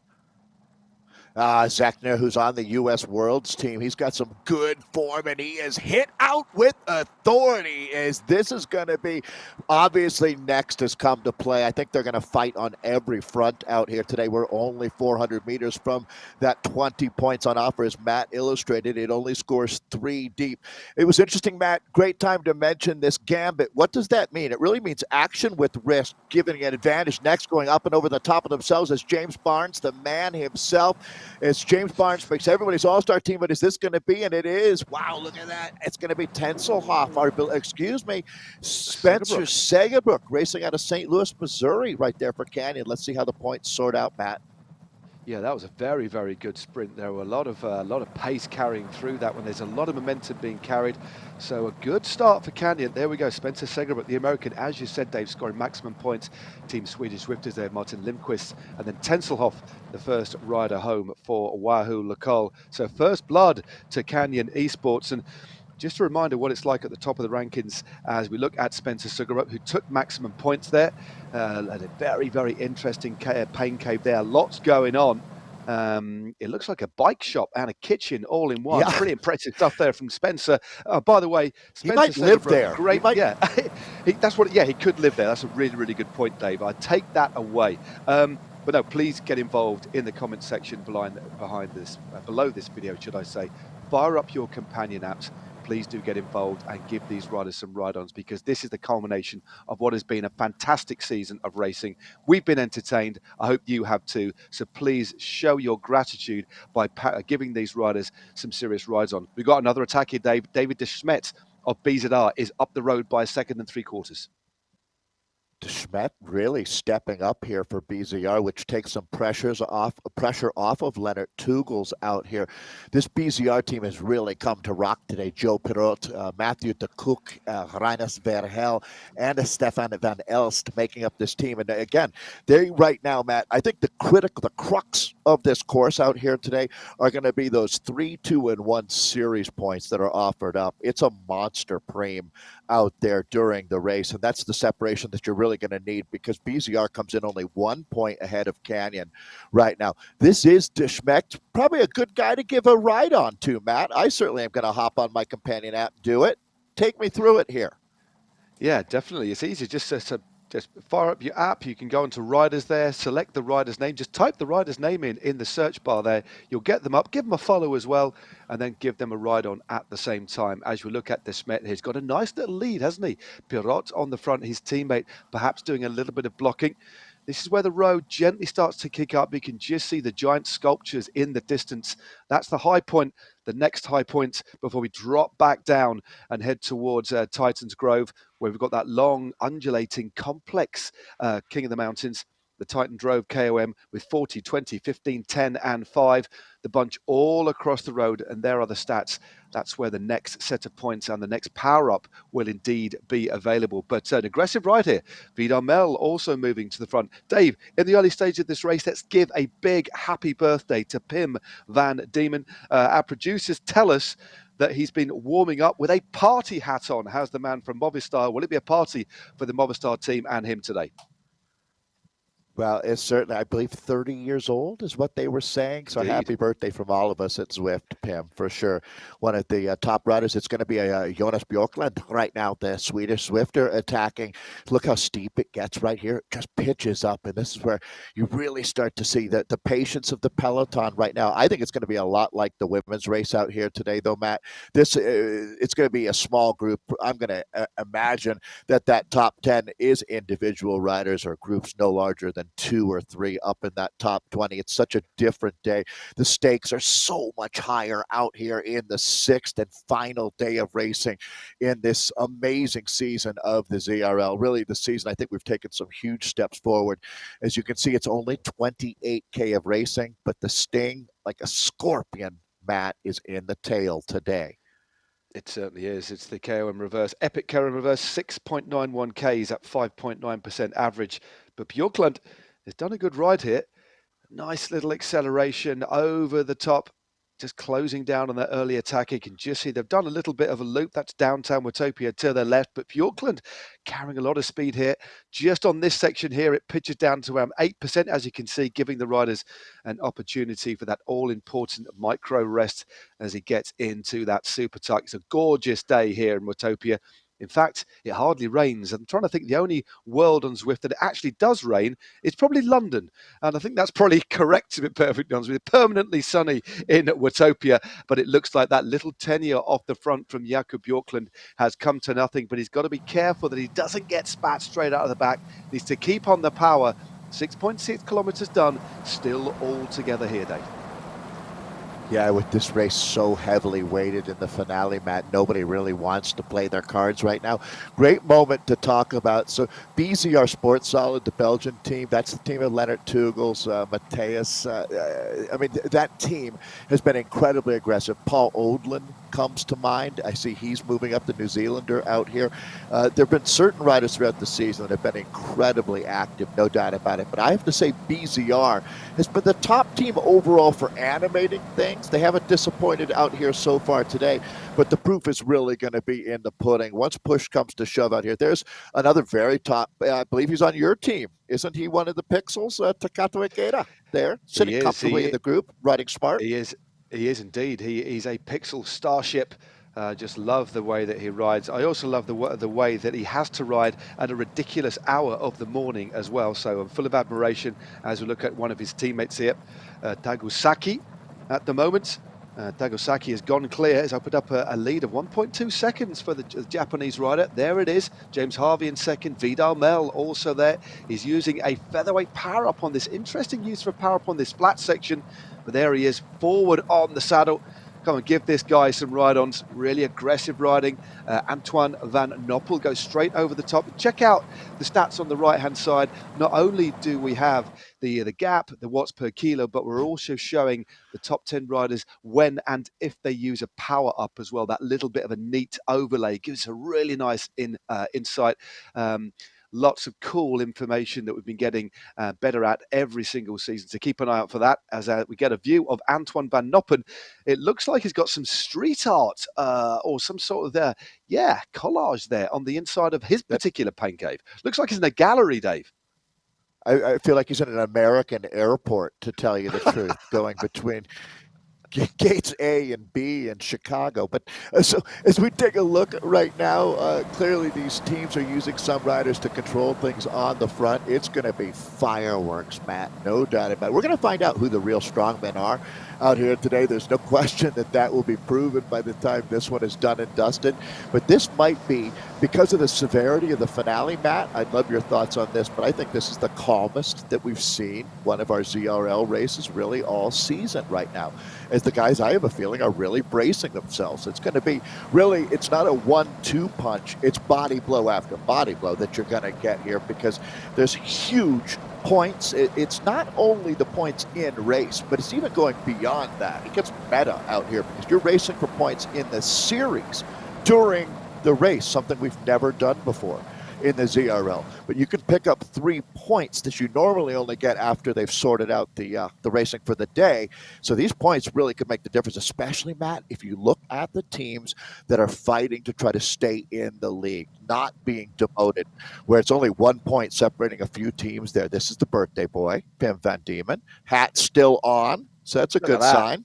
That's great stuff. I mean, if he ends up winning this race with a party hat on, I'll send him a free pair of socks. That's impressive. That is absolutely amazing stuff from Pim van Diemen. I wonder if he'll just take that off as we head towards the back end. We need to get those the ride-ons up for Pim. I'm going to jump on right now, to tell you the truth, because 19 for a birthday boy is way too low. We need to ramp that up, people. Definitely. We're heading in to Titans Grove not too long before we start that long drag up to the climb of Titans Grove. Remember, next set of points on offer, there is a lot: 40, 20, 15, 10 and 5. And as we continue to look at birthday boy Pim van Diemen, those ride-ons coming up, there's another illustration of how to actually access it via your Zwift Companion app. Again, just hit the search bar, type in the name of the rider. That's me doing it. Hit follow. There we go. And hit follow and hit ride on too. But Dave, there's 110 maximum points out on offer, not counting, of course, the 3-2-1 series points that you just described. So there's potential for a shift around at the top end of the rankings. Next Esports, we know, have a big lead of 97. But when you factor in the points at the end, mathematically, if Next Esports have a catastrophic day, Canyon Esports or BZR Sports Solid could still take the win. So there is still a lot at stake, a really tight battle for second and third, 85 points BZR, 84 Canyon. But Next Esports, could still lose this one today because there's so many points out on offer up the road, especially if the first 3 riders get 3-2-1 series points. That's 6 points towards the series lead. So anything can happen here today as we get another attack from Daniel Jamrozic on these lower slopes of the Titans Grove climb. That speaks to a really well-designed season and point structure, Matt, which is critical to keeping the racing interesting. So what you're just talking about there, the fact that it's not over until this race ends, and that's incredibly exciting. Daniel Jamrozic is a hero. There's no doubt about it. He and Jaden Yeager on this restart team have been 2 of the riders that have really made their mark in esports. As we take a look now at Ed Laverick's name showing back up, another one of the People's Champions racing for Wahoo Lacole. There is a great story going on. So, Matt, I really want to circle back super quickly and say, yes, you're right about Next, presented by Ensure, but I truly think that not only have they shown up to win the season, they want to put a stamp of exclamation on this finale and win in Next style, because it hasn't been exactly their form the last couple of weeks. They haven't been that off, to tell you the truth. Not many teams would complain about seconds and thirds in ZRL. But when you set a standard like 9 wins in a row, like Next, and let's go back now because Jamrozic opening up almost an 8-second advantage, and Tishmecht is chasing again. So maybe Next needs to throw, and it looks like they are putting some guys up there. Mark Bruce and Brian Duffy Jr. leading the chase now. Yeah, this is a good little move here.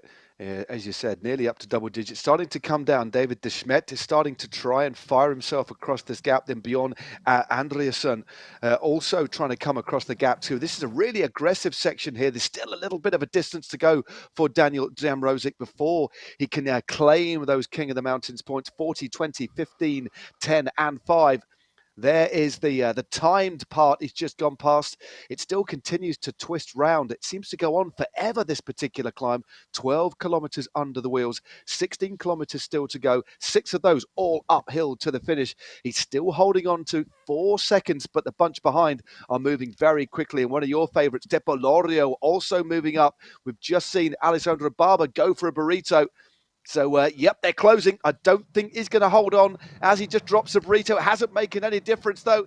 Here we go. John Veilman, Alessandro Barra just moving clear now. Yeah, they're still a ways from the line, Matt. To tell you the truth, this is ballistic racing out here. Alex Tenselhoff is moving up here. Here comes Alessandro Barra. This would be really big for the Italians. They would love to gather some points. Let's see if you can sneak away right now. That's Swedish Zwifter John Verum up here. Look how frenetic it is, Matt. All right, they're about 300 meters away from a pivotal moment in this race. There it is. There's the arch.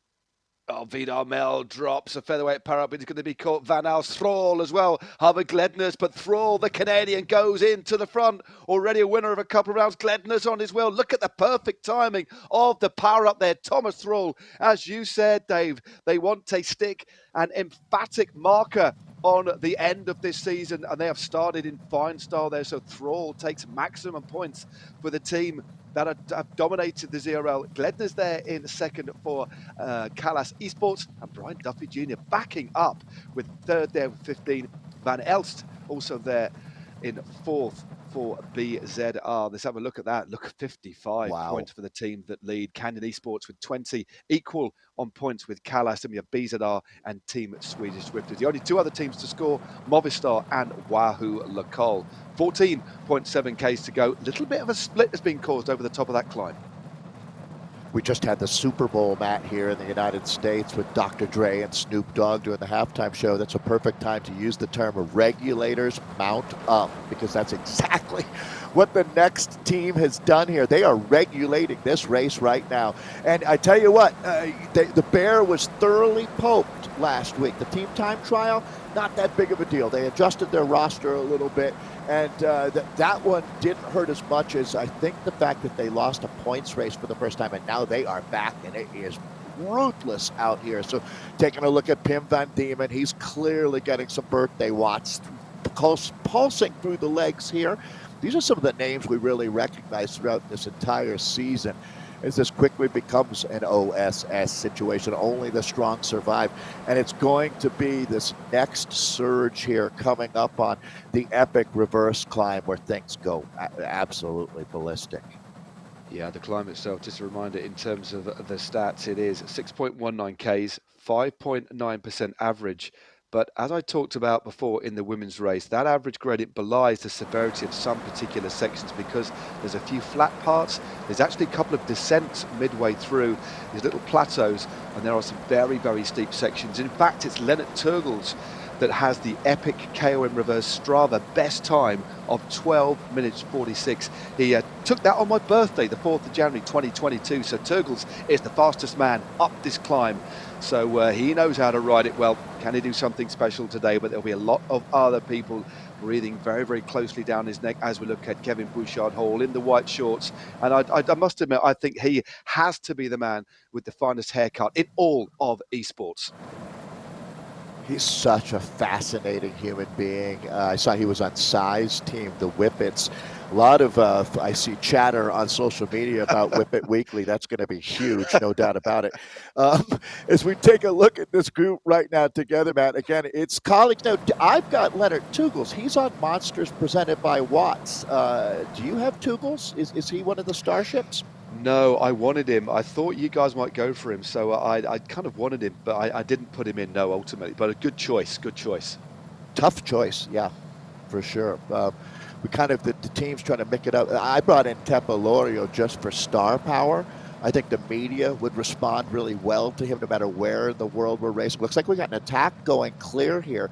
So, Matt, these are really going to start softening up the legs at this point. I got to give a tip of the cap to the Ceres No Pins team. What a season they've had as well. Both Wahoo Lacole and Ceres No Pins have really stepped up and made it a much more interesting season. That's going to be a man who's going to be representing his nation at the World Championship. This is going to be Daniel Gould, the Dane here on Movistar. And that's what it looks like. 3 seconds off the front here.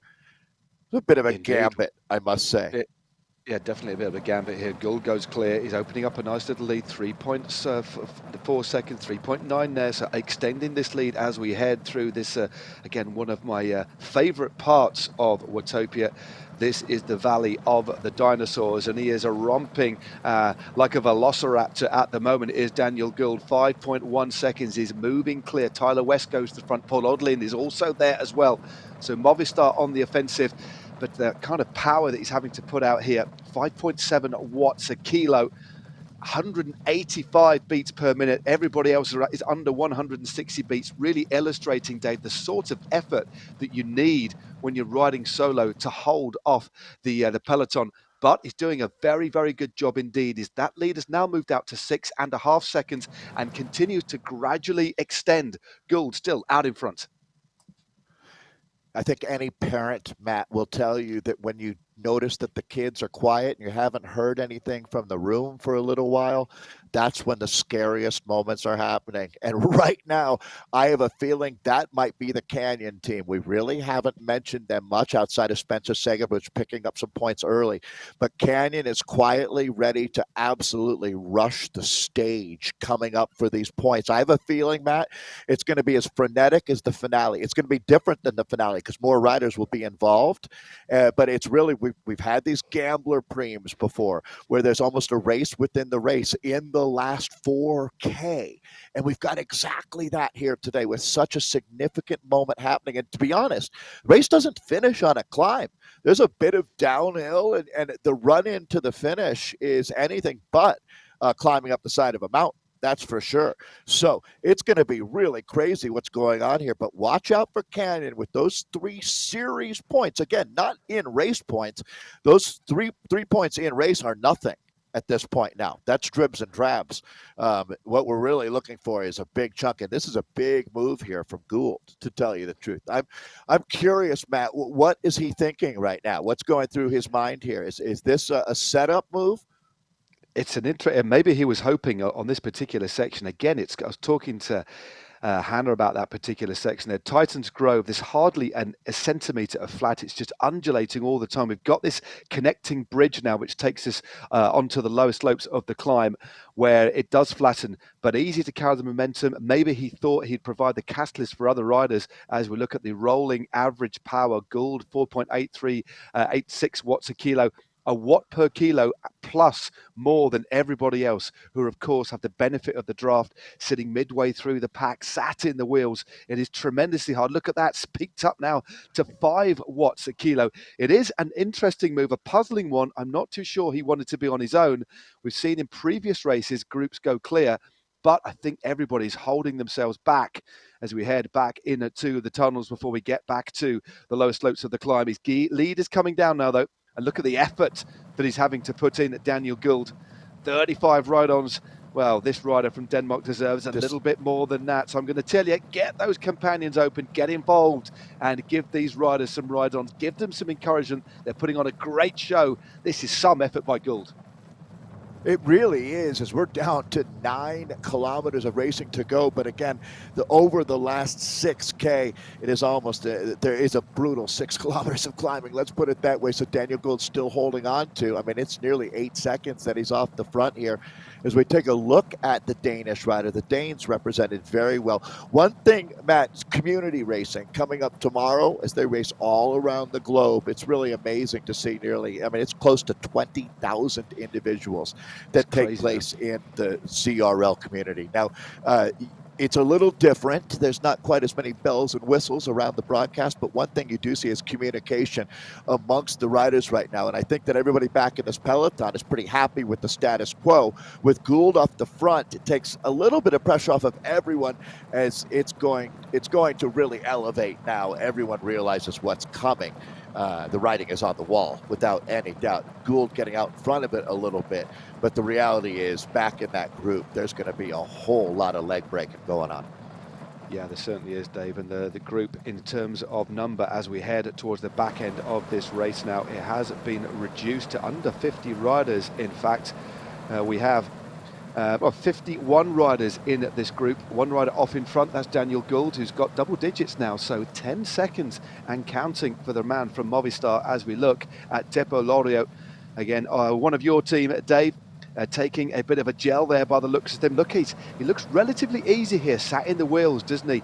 But we've got another counter-attack here from one of his teammates. Alex Tenselhoff goes clear, kicking out 9 watts a kilo. There's an immediate response from James Bard. Joachim Lisson as well, trying to go across the gap. So this is very, very interesting indeed. There's a bit of brinkmanship at play. Several riders trying to sense an opportunity to get a gap early on this climb. Tenselhoff now in lone pursuit of Daniel Gould. Yeah, and when you see that James Barnes has moved forward, that's got alarm bells ringing. 4 alarms now are ringing. Tenselhoff as well, one of the real hitters that we've got in the ZRL. And this is it. This has lit the fuse out here. Get ready for what's going to be one of the greatest moments in ZRL history. The women have set an incredibly high standard with racing out here through 6 races this season. Now it's the men's chance to really show you why they are the gladiators of Zwift. No question. So taking a look at Gould, he's got 13 seconds right now, Matt. I'm surprised it went out that far, to tell you the truth. Well, they've caught him now, haven't they? So he's got 13 seconds. He's been joined. Well, this will help him if he can just get back onto the wheel of Joachim Leeson from PO Auto Ceramic Speed. It's important that he gets that wheel, doesn't waste that effort. But look at that, latches back into the draft benefit. Well, as they kick up the dust on this brief little gravel section, round this corner onto the wooden bridge. Bonus points, epic reverse. That's coming up in 4.4 kilometers. As Tenselhoff over this little gravel section onto the bridge with the biplane on the right-hand side. 16 seconds is the lead, but we know how much that can capitulate on the climb, the lower slopes of which only come in 500 meters time. There is the PIP of Alex Tenselhoff, should I say. 438 watts. Can he sustain this? But this has provided us with a very, very interesting situation, because the gap, Dave, is nearly 20 seconds now to the bunch behind. It's a nice buffer to build up. So, Matt, I have to think that they've gone all in for these series points here. This is Sounds not, like it, but it's interesting because when you look at it now, it's only 2.5 kilometers after these big points, the series points are offered up here. They've taken the bait. No doubt about it, and they might just snatch it right out of the trap and keep on running. But I think Tenselhoff is a man on a mission right now, and I give him a good shot to get there first. He's got some real depth down the field. Their challenge is, can they let those points go up the road? Tenselhoff on Wahoo Lacole, if they get these 3 points, they move within 3 points of Canyon. Well, depending on if Canyon gets any points or not. But Wahoo Lacole sitting on 78 points coming into this race. Canyon with 84. BZR with 85. So they can move themselves right up into the conversation with a stellar couple minutes here. Well, yeah, Leeson more than a couple minutes. Yeah, Leeson has just been caught straight back through and out the other side. Tenselhoff still out in front. Daniel Gould holding steady, but he is now 15 seconds behind Ollie Jones. Wow, that was a massive acceleration by Jones, the former Zwift Academy winner. Fired himself like a bullet from a gun across the gap. He is clearly going to try and get some points. Perhaps they are saving Lionel Vuillassan for later on, but Ollie Jones has fired himself up this climb. He rounds the hairpin. This is where the gradient kicks up and then flattens again. There we go. 11, 12, 13%. It eases, then kicks again. Then we have that little false flat over the bridge, and then the gradient rises again. But that was a big, big acceleration by Ollie Jones. And look at the shape of this peloton now, really starting to thin out under the emphasis of Jones, Van Elst, and Turgles now move to the front as well. Well, Ollie Jones inserting his name into the conversation. Alex Tenselhoff, what a beautiful shot this is right now. As you can see that way up the road, well, I say way up the road. I'm sure he wishes it was further because it's coming down quickly now. You mentioned Lionel Vuillassan there. His name is going up into the orange numbers. So these guys are starting to really hit hard. This might split the group in half as we saw in the women's race. Boy, my heart goes out to Tenselhoff, who's got to be turning himself inside out right now. But to what effect, Matt, because these guys are charging now. Stefan Van Elst, Leonard Tugels, Lionel Vuillassan. These are the biggest names in the ZRL, and they are cracking the whip right now. They say, oh, no, that's the series points as it stands. That will change when we go through this reverse KOM bonus section. But on the road, 117 points per Canyon. This is the overall projected as we are. So a very, very interesting stat. Adds a little bit of tension to proceedings so we can see what's coming. But still 2.5 kilometers to go for Tenselhoff. And his lead is starting to ebb away, to drift away. Ollie Jones still behind. He's about to be caught by the Belgian Leonard Turgles, the fastest man on paper. Well, not in paper. On this climb, he set a time back in January of 12:46 as the lead of Tenselhoff continues to ebb away. Benjamin Hill now getting in the mix. It's a great shot there of the field fracturing on the lower slopes of this climb, but this is another really brutally steep section. Tenselhoff holding 5.5 watts a kilo, but look at who is coming up behind. Vuillassan crosses, catches Tenselhoff, so everybody now, Dave, is back in play for these bonus points. Wow. So it's Vuillassan, the Belgian, not on his team, but riding for the PZR team. That's Leonard Tugels, and then Pim van Diemen with Oscar Finn now appearing here center stage. Luca Vergalito is now, that's big for the Italians. To tell you the truth, they really need to put some points up on the board if they want to stay in the ZRL, and I think that they're doing exactly that. How about Kevin Bouchard Hall climbing up in the front group as he gets ready to represent the United States at the World Championships? Matt, it's quickly becoming a who's who up on the front, but this man who can make massive watts right now turns himself into a wattage cottage. Here goes Tugels. Tyler West. Well, excuse me. I think that's going to be Lionel Vuillassan getting up on his wheel right now, and that is Vuillassan on the wheel of Tugels.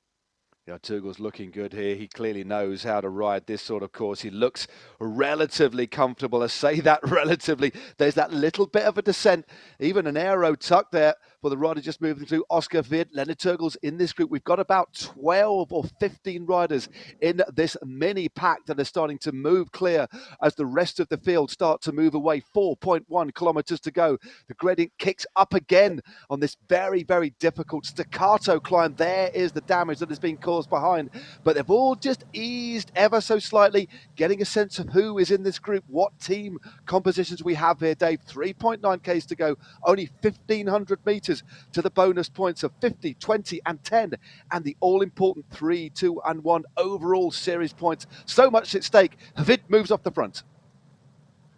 Vid is going to make a big play right now. This is the vanguard. If you're not in this group, I don't think you're going to be a part of the final conversation here in this last race of the season. And what an absolute Donnybrook this has turned into. This is such a critical moment. We are just over 1K away from the moment before the finale. This is it. Vyasen is there. He looks good, Matt. He looks really good. Vyasen isn't going to overplay his hand right now. Well, birthday boy Pim van Diemen is moving up as well, and his party hat, he just nudges in front of the Belgium at the moment. The Netherlands on the left-hand side of Movistar there.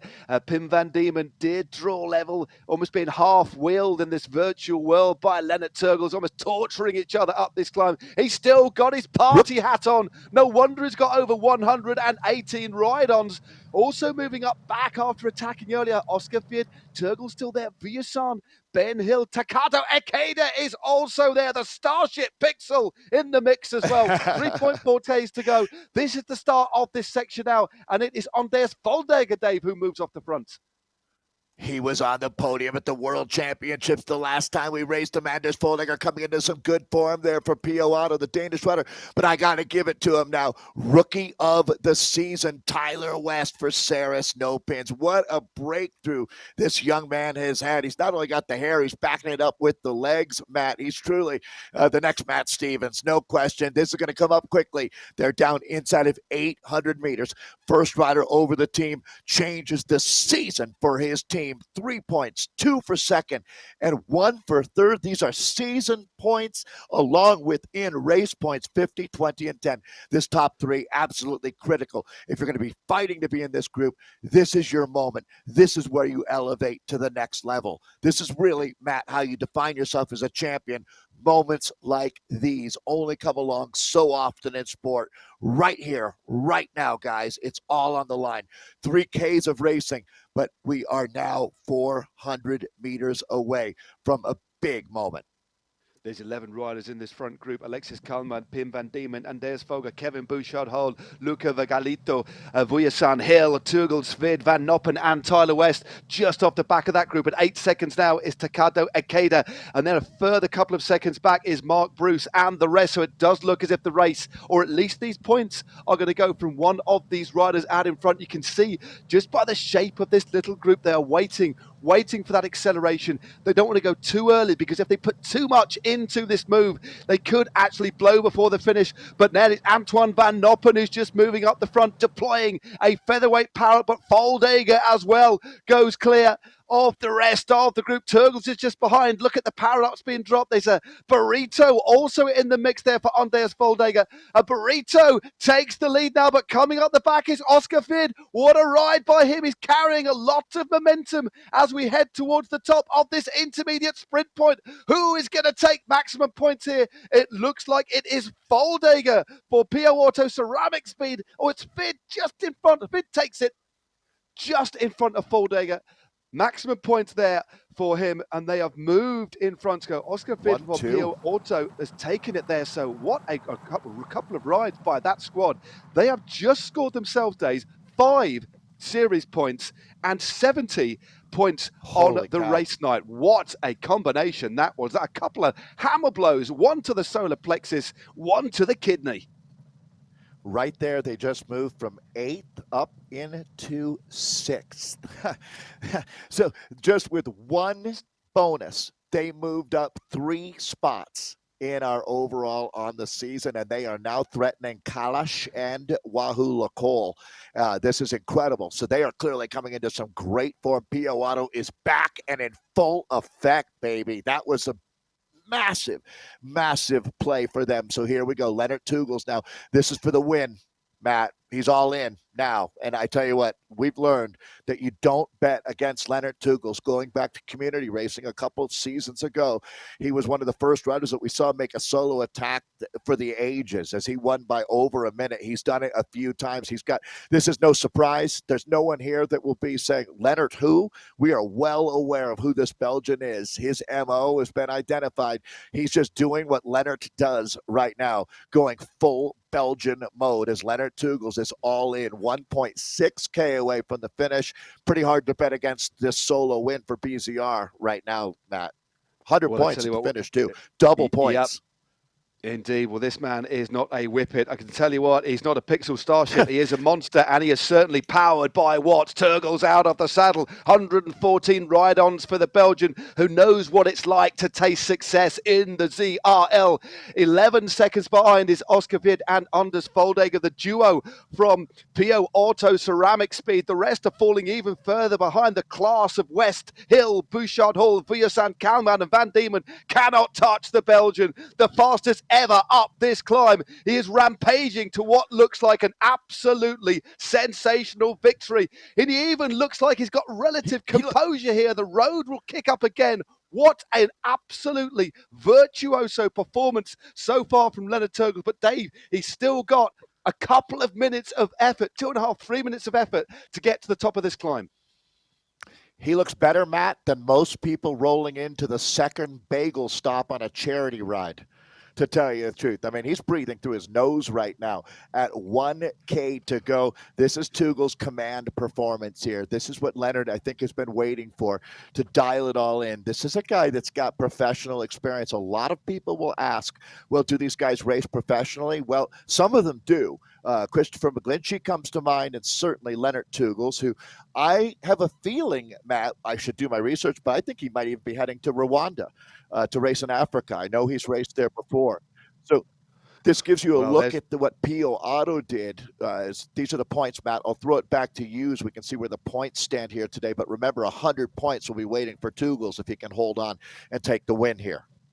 Yeah, certainly important points. They are just 1 point ahead of Canon Esports, but on the night, P-Order Ceramic Speed dominating with that 1-2 sucker punch just about a kilometre ago. Next Esports there in second with 55 as Vujasan on the right-hand side at 30 seconds deploys a featherweight power-up to try and pull back Bouchard Hall and Tyler West. This is the series points predictor. Next Esports, and then BZR Sports Solid still holding on to second place. Canon Esports holding solid in third, and if he does manage to take this win, he will definitely secure second place. We're looking a little bit further down the mountain. This is Luca Vergalito, who's climbing sensationally. Only 14 ride-ons for the Italian. Please give this man some more encouragement, because he is closing in on Oscar Vid, and at the moment looks to be the fastest rider on the course.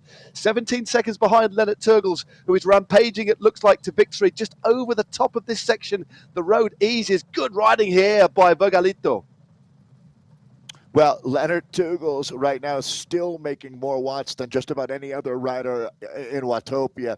And this is going to be it. Leonard Tuggels, you are my hero. There is the finish arch. This is now going to be his day out here. Huge day for BZR as well. So it's going to be very interesting to see how the points all tally up out here, remembering that every rider adds into the pot for their team. And we'll look and see how things sort out. But it's going to be Vergalito definitely keeping his team up into the ZRL. But Matt, I'll throw it back to you for Leonard's finish here. Yep, sorry, Dave. Leonard Tuggels smiles with delight, punches the air. He has blown this field apart. Tuggels takes the win, and it's a real battle here for second place. But I think Vergalito is going to be taken by Oscar Vid. Vid takes it. Second place for him, and then we've got a sprint here between Ben Hill and Anders Foldager. It looks like Benjamin Hill is going to take fourth place, Foldager in fifth, Vujasan a little bit further down. This is Tyler West, sorry. Vujasan crosses the line, Tyler West just behind. A brave ride here by Kevin Bouchard Hall as well for eighth place. The rest very closely packed indeed. And they roll across the line carrying a little bit more pace. This is the sprint for the other points. Remember, it's only the first 20 riders across the line that will score all important points. Van Noppen crosses the line here, but what a victory that was. A fine solo win for Leonard Tuggels. You picked him. That was a monster ride, Dave. Yeah, he's been one of the classiest riders in the ZRL. Hardly a surprise here. As a matter of fact, you're not going to see any surprises up in this top 10 out here. I got to say, Tyler West has really arrived. And how about Kevin Bouchard Hall as well, coming in with the Velocio team and finding the top 10 today. Let's take a look at the top 20, Matt. Thank you very much indeed, Dave. Confirmation, it was a win for Leonard Tuggels of BZR Sports Solid. Oscar Vid in second there for the PO Auto Ceramic Speed. A great ride by the Italian Luca Vergalito for the Italian team. Ben Hill in 4th, Andres Foldager there in 5th, Lionel Vujasan, the first home for Canyon Esports, Tyler West, the first home for Saris No Pins, Kevin Bouchard-Hall, a solid top 10 for him in 8th, Christoph Thiem in 9th there for Bismo Powerball Rose, and then another top 10 performance from David Fumagalli. Mark Bruce in 11th. Then we have Galman, O'Brien, Van Noppen, Perrot, Atkins, Levensham, Kershaw, James Barnes, 19th for this time, and Connor McGoldrick rounding out the top 20 there for a Restart Racing. Well, absolutely sensational racing. It's been a blast all season. Dave, it's been an absolute pleasure having you for company, getting your insight, getting your enthusiasm. There's a lot to talk about. Can't wait to see how that has changed the overall rankings. But for now, from me and Dave, it's back to the studio with Hannah and Simon.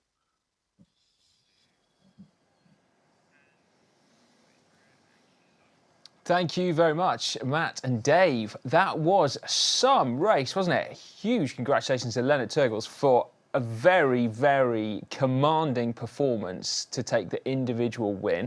I'm fascinated to see what happens with the team standings because there are a lot of new names up there.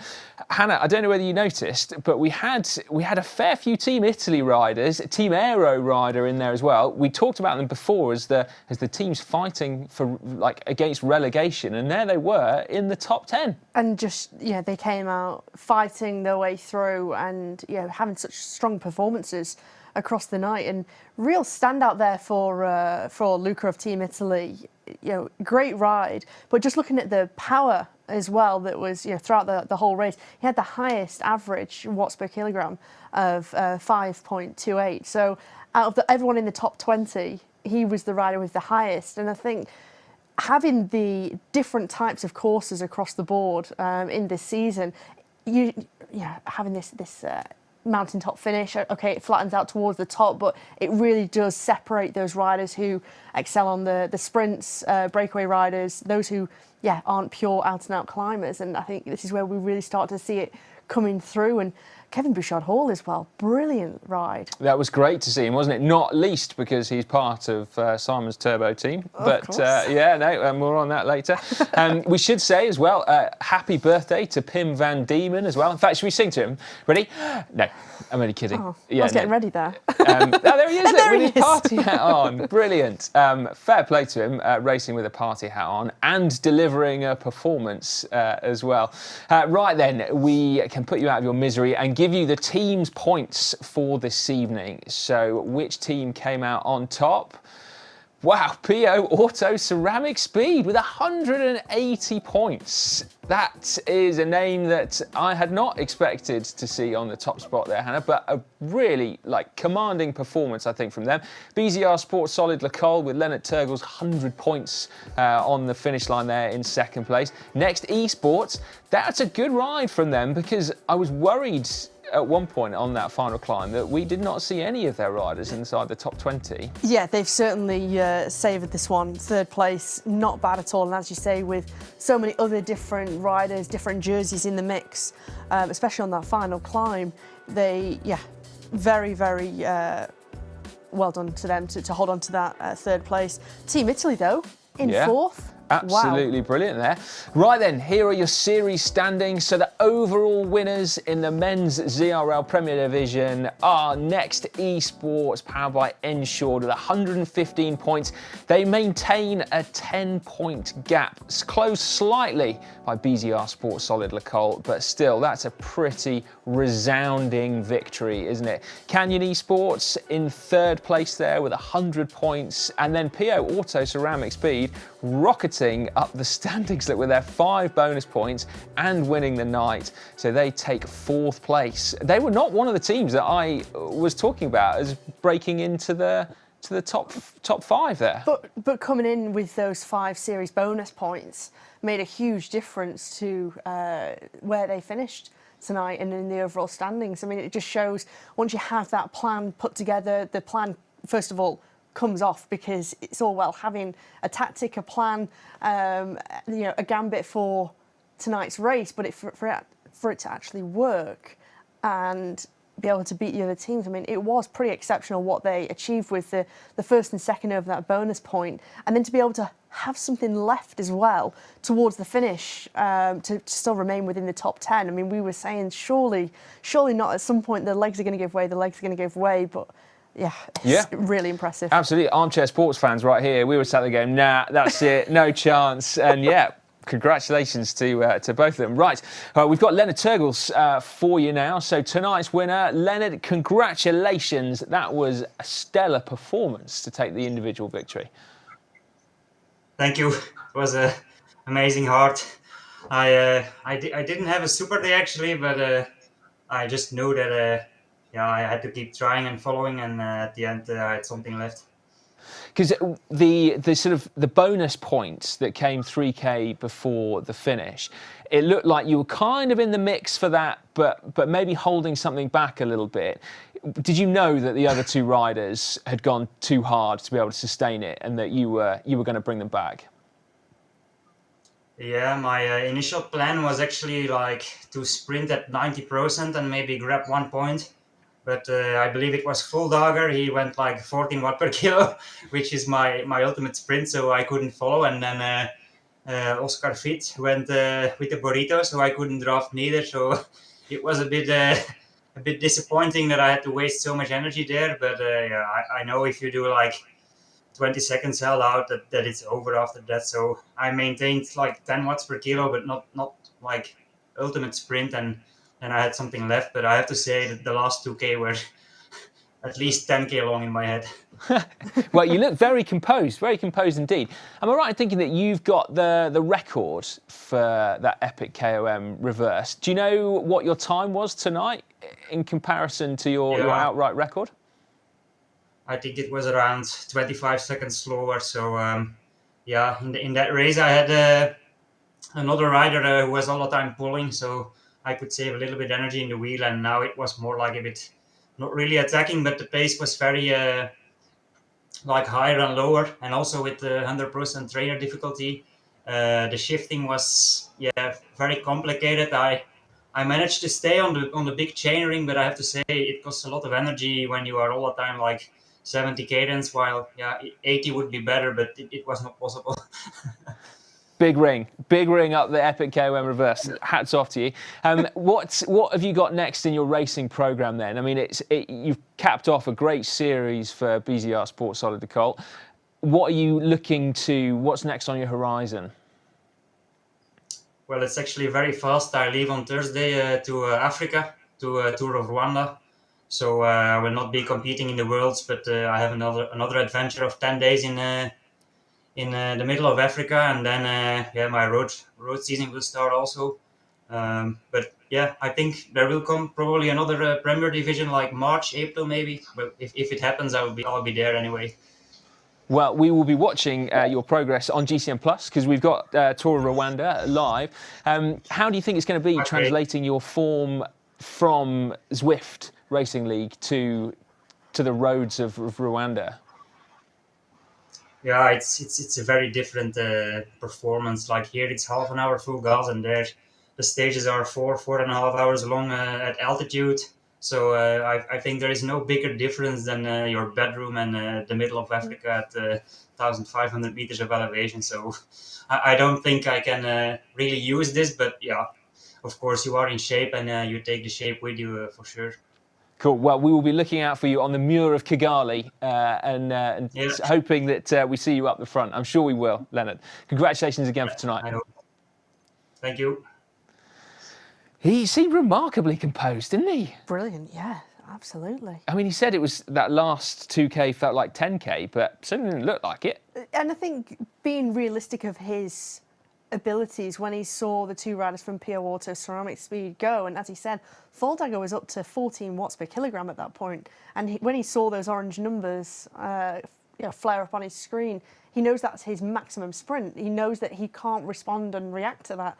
So I think a very wise head on his shoulders with that experience too, to know that don't panic, just wait. I'll be able to get back to those two riders in time, but if I make this all-out effort now, there's no way that I'm going to be able to recover and make it up those steeper slopes in that run into the finish line. And as it turned out, you know, he really paced it well. He was patient at that point, and I think, you know, ultimately paid off. Yeah, I think there's many riders that can rival Lennart Turgels on Zwift for climbing. I'm pretty sure he's not only got the KOM there, I think he's got it out to Zwift as well, hasn't he? Or certainly he's close. Anyway, right then, we have got Brian Duffy from Next Esports powered by Ensured joining us now, representing the winning team. Congratulations, Brian. Thanks, everyone. Really appreciate it. It was a tough race out there today, but the team kind of rallied together and it capped off a phenomenal season for us. So we're all ecstatic. Yeah, I bet you are. Talk us through your team tactics for tonight, because there were moments on that final climb where we sort of didn't see you guys in the top 20, and given that Wahoo Lecole in the women's race had lost quite a sizable chunk of their lead, it did feel like there was a lot of movement possible on that leaderboard. But you guys were quite active early on, weren't you? Yeah, well, it was a very unique course today, much different than the prior 5 races and even different than last season. And also, the last couple of weeks, we've been dealing with some conflicts and some illnesses. So we have had a lot of roster uncertainty. So we kind of tweaked the roster a few times just this past weekend, but we aligned the guys we were going to today, and then we just tried to leverage our strengths as much as some of those guys. We knew that we couldn't hang on a 15-minute climb with the likes of some of the other top competitors in the field. So we had a few guys dedicated on the preems, and fortunately, Tom and myself were able to do well in the Titans Grove preem. And then we did have 2 riders in the top 20 at the end. Mark took 11th, and James, I think, was in 19th. So we're able to get a couple of guys inside the top 20, and it was enough to get the job done. That was our goal today, and so it was awesome. Well, absolutely, and you maintained a gap of 10 points over your closest challengers, which, although you know you didn't keep your unbeaten run of form in terms of round victories, that's quite a resounding victory, isn't it, for the series overall? What's next for you guys? Pardon the pun. I mean, genuinely, what's coming next? Yeah, well, I'll just say, first of all, the streak was great and all, but we're competing against some really top teams: BZR, PO Auto, Wahoo last week. These are phenomenal teams. So they're raising the bar each and every week. And, you know, it's great when we can come away with a win, but it's definitely not easy. It requires a full team effort to do so. So kudos to those guys for having phenomenal races. But yeah, at the end of the day, it's you got to put together 6 strong races. And fortunately, we were able to do that. Looking ahead, we actually have 9 guys from our team competing in the World Championships in a couple of weeks. So that's going to be awesome to have such next representation at the World Championships from, I think, 6 different countries. So that's going to be really cool. We're going to have to be competing against each other. So that's going to be a different feel for us. But it'll be fun to have them as competitors instead of teammates for one race. We'll see if we can beat up on each other. So that'll be a big focus for us. And then, you know, certainly getting prepared for the next Premier League season. Cool. Brian, before we leave you, I'm going to ask you for a prediction then. Which of the Next Esports riders is going to take the World Championships in 2 weeks? Oh man, that's a tough one. You can't put me on the spot like that. You're gonna turn some of my teammates against me. So I'm gonna keep those predictions to myself. But I think we're gonna have good representation in the top 10. Okay, can a Next Esports rider win the Worlds in 2 weeks? I think so. I'll bet that one of us will get the championship. How about that? I will take that, Brian. I will take that answer. Great stuff. Thank you very much for joining us, and congratulations again. Yeah, thanks so much. There we go then. First. Yeah, well, absolutely. Yeah, Next Esports going to take the individual worlds. I was thinking, you know, it must be weird lining up against your teammates like that. But actually, I suppose, you know, the ZRL is so unique with its points-based structure that actually it probably won't feel that weird racing against them, will it? Also a very different scenario. It's not like you are on the real road together. You don't have to rub shoulders with each other in different from different nations. You are competing against each other. Of course, everyone wants to take this the coveted rainbow stripes home. So that's also very different when you're not physically rubbing shoulders with your teammates in a team-based competition like the ZRL Premier Division when you take it to a World Championship. But it's pretty phenomenal stats, that, isn't it? 9 riders, 6 different nations, all from one team. I mean, there's 10 rider rosters for the ZRL Premier Division, and 9 are going to the Worlds. Yeah. Wow. Yeah. It's no coincidence that they won, is it really? Right, we've got a very cool stats for you now. As we had for the women's, the top 5 male riders of the season in terms of point scorers. Oscar Fid there, take it. I did not expect that. He has stormed in to the top 5. James Barnes with 185 points. He scored only 5 points, only this round. So his total hasn't increased dramatically. Leonard Turgles catapults himself into the top 5. Tom Thrall in 4th place there, and Lionel Vujasin rounding out the top 5. So interestingly, it was all change, wasn't it? Whereas in the women's category, I don't think we saw quite so much shifting in the top 5 most successful riders of the season. But in the men's race, those big points on offer really have swayed it, haven't they? Big changes, but also the difference between Oscar Vid and James Barnes, that over 200 points to the 185. Big margin there for Vid, but he's been really active, hasn't he, for those big points. Today in that bonus intermediate with 2K from the finish line, but also a couple of weeks ago when we were in Mercury Islands, and he crested the top of the gravel sector first, took the big points that were on offer. Yeah, he's a strong lad, isn't he? A really strong lad. Right, now the competition that you have all been waiting for, of course, it's the Dream Team results. So who has taken the top spot? Well, Hannah, you have amassed 821 points in 5th place, I believe, with the Lightning Whippets. Slightly handicapped, unfortunately, by Lois Argeist and Zoe Langham not starting. So yeah, not a massive increase. Next one, then, in 4th place, it's Lloydie with Dan's Racing Legends. Ashley Moorman-Passio was a good bet in hindsight, wasn't it? Leonard Turgles, a very good bet as well, and Kristen Kulczynski. So although he didn't start out very well the beginning today, he's turned it around with some smart picks, which you kind of expect for Lloydie, wouldn't you?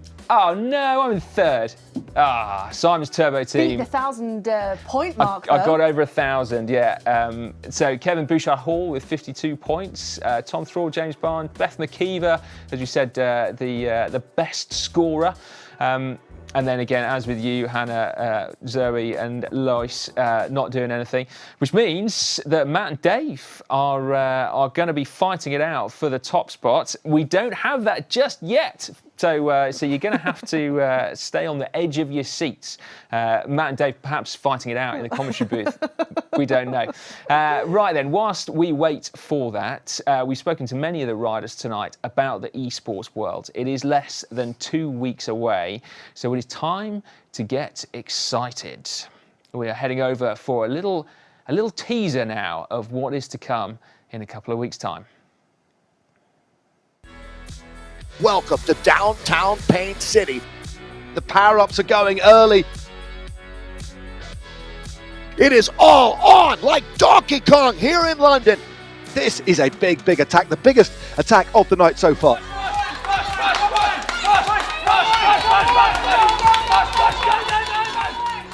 A flurry of power-ups, and who's coming out of the bunch? 70 meters to go! It's been caught! He's caught on the line! That is Zwift Racing at its finest. That is the ZRL, and that is what it means to win a race like this.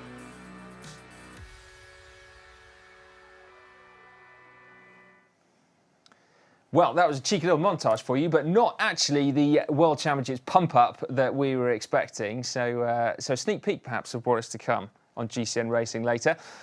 Let's have a look at the World Championships pump-up.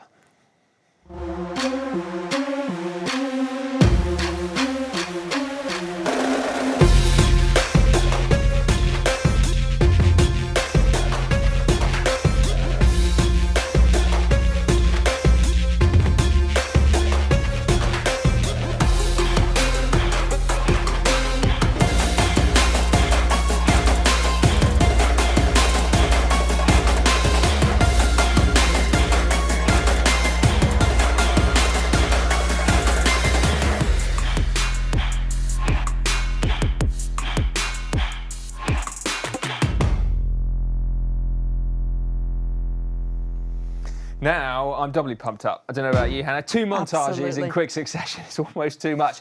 Right, so the World Champs in New York, as we've just seen, the Knickerbocker route, which is long, isn't it? We've got 2 and a bit laps, 54.9 kilometres with 954 metres of climbing. How do you think that's going to compare to the ZRL Premier Division for these athletes that have just been duking it out over sort of 20, 30 kilometres over the last 6 weeks? 3 ascents of that climb to the finish, which is going to be incredibly difficult. And I think this is why a lot of the riders will have loved today's finish, just to get a little bit of a taster of how they compare against a lot of the other riders who they will face in the World Championships. But it is going to be different. It's going to be a completely different style of race. The way it is raced and the way it unfolds is going to be completely different, because, as you mentioned before, you've not got that team base. It is all about getting across the line first to take the coveted rainbow jersey, and just it's with the length, the distance, completely different. I think the longest we had this season in the ZRL was 39 kilometres, so a lot more distance, a lot more elevation. As you just mentioned, over 900 metres of elevation. Those 3 climbs, it's a completely different occasion as well. That pressure, who can deal with that pressure on the shoulders? Such a huge event on the hands, and such a huge moment for some of these riders. It will be by far the pinnacle of their career so far, to represent their nation in a World Championship. So who's able to deal with that pressure and the occasion? Yeah, I'm going to be fascinated, to see who rises to the top in terms of the kind of the esports specialists versus the outdoor specialists, if we call them, particularly as esports is maturing as a discipline. And I just wonder whether actually this time around we might get a ZRL rider as world champion for one, if not both, of the categories. In terms of who is racing from an outdoor team, if you like, Sarah Gigante from Movistar looks like a pretty solid bet. I know she's tipped for success. Ashley Moolman-Passio as well, we heard her earlier. She seems pretty motivated, doesn't she? She does, and I think, as I mentioned before, tonight she got that confidence boost that she so desperately needed, I think, in esports. She knows she was having great training camps with her road team, Team SD Works, the UCI Women's World Tour team. She knew that the numbers were there, the training was there, but translating that into racing in the ZRL, it just wasn't quite working out for her. And as she mentioned before, she had some problems last week, and I think tonight, having everything right on her world setup, it certainly was that confidence she needed. But also, there's a few other riders who are from road teams, sort of out on the road, and UCI teams. Hayley Simmons being one of those who's selected for Great Britain, who'll be racing.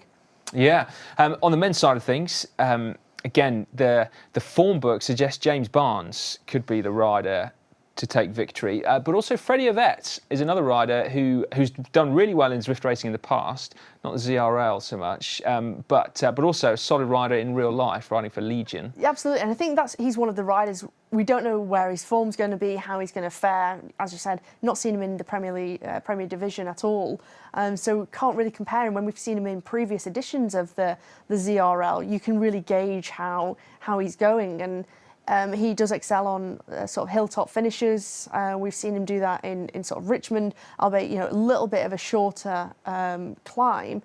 But it is interesting. Matthias de Roos has had some great racing during the ZRL, as you mentioned. James Barnes. There's so many riders. Lionel Viarsin. When the occasion comes and he really has to perform. I'm thinking back to the UCI Continental qualifiers for Europe. He rose to the occasion, and I think it's quite likely that he can do it in the World Championships. I know that's where his main goal, his main target of the year is. Yeah, right then. Well, I can't wait to watch it, if I'm completely honest. You can watch it on Eurosport, you can watch it on GCN Plus, and you can watch it on Zwift as well. Coming up also on Eurosport and GCN for this week, we've got stacks of in real life racing. We've got bunch of stage racing, Volta Algarve, Vuelta Andalusia, both Wednesday to Sunday. Tour des Alpes Maritimes et du Var is Friday to Sunday, and the UAE Tour, so the first men's World Tour race of the season, starts on Sunday. It's basically got the who's who of the world's best sprinters, including Cavendish, Bennett, Demar, Groenewegen, Viviani, Philipsen. You name it, they're there. And as Leonard Turgles just said, the Tour of Rwanda as well. So tune into that and watch to see whether Leonard can rise to the top there as well. Like you said, quite the contrast going from racing in your bedroom to racing in the real world and in Africa as well. So that will be interesting to see. Now, before we leave you, we can tune back in for the top 3, actually, of the GCN and Zwift presenter commentator dream teams. In 3rd place, there's been a revision of points because it's Matt Stevens with the Pixel Starships, 924 points. Takato Ikeda scored tonight, didn't he? We just seen Beth McKeever as well, and then solid bet Kristen Kulczynski and Cecilia Hansen. So a really good team in the end for Matt there. In 2nd place, we've got Dave with Monsters powered by Watts. Again, Zoe Langham not racing tonight, so it's hampered Dave's performance a little bit, but Leonard Turgle's made up for that and more. So in 1st place, it is...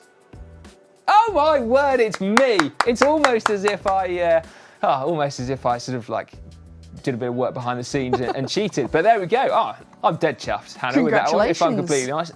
I don't often win prediction things, but yeah, I'll take that. Good old Leonard Turgle's there, just bumping my score up for me there as well. He certainly did. We did have a chat, didn't we, earlier on before we came on, and said, you never know. He's got that aggressive style of racing, good rider to have on your team, not afraid to give it a go and have a risk, and paid off for you. It did, yeah. Thank you very much, everyone. Yeah, well, I tell you what, we know that our team's going to be celebrating wherever they are in the world. I'm going to be celebrating that one as well. Right, thank you all so much for joining us this season for the ZRL Premier Division. We hope you've enjoyed it as much as we have, frankly. Thank you to the team here at GCN for producing amazing content each week and putting up with me and Dan. Thank you to the team at Zwift for bringing us such great racing. And Hannah, thank you very much for joining us each and every week and also putting up with me and Dan. No, thank you very much for having me. It's been an absolute pleasure. Another great storming 6 weeks of racing. Look forward to the next. Absolutely, bring it on. Right then, we will see you for the esports worlds in a couple of weeks, where in the immortal words of Dave Toll, it will be on like Donkey Kong. Goodbye. Welcome to downtown Paint City. The power-ups are going early. It is all on like Donkey Kong here in London. This is a big attack, the biggest attack of the night so far.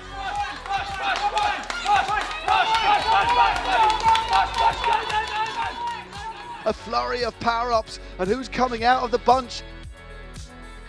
70 metres to go! It's been caught! He's caught on the line! That is Zwift Racing at its finest. That is the ZRL, and that is what it means to win a race like this.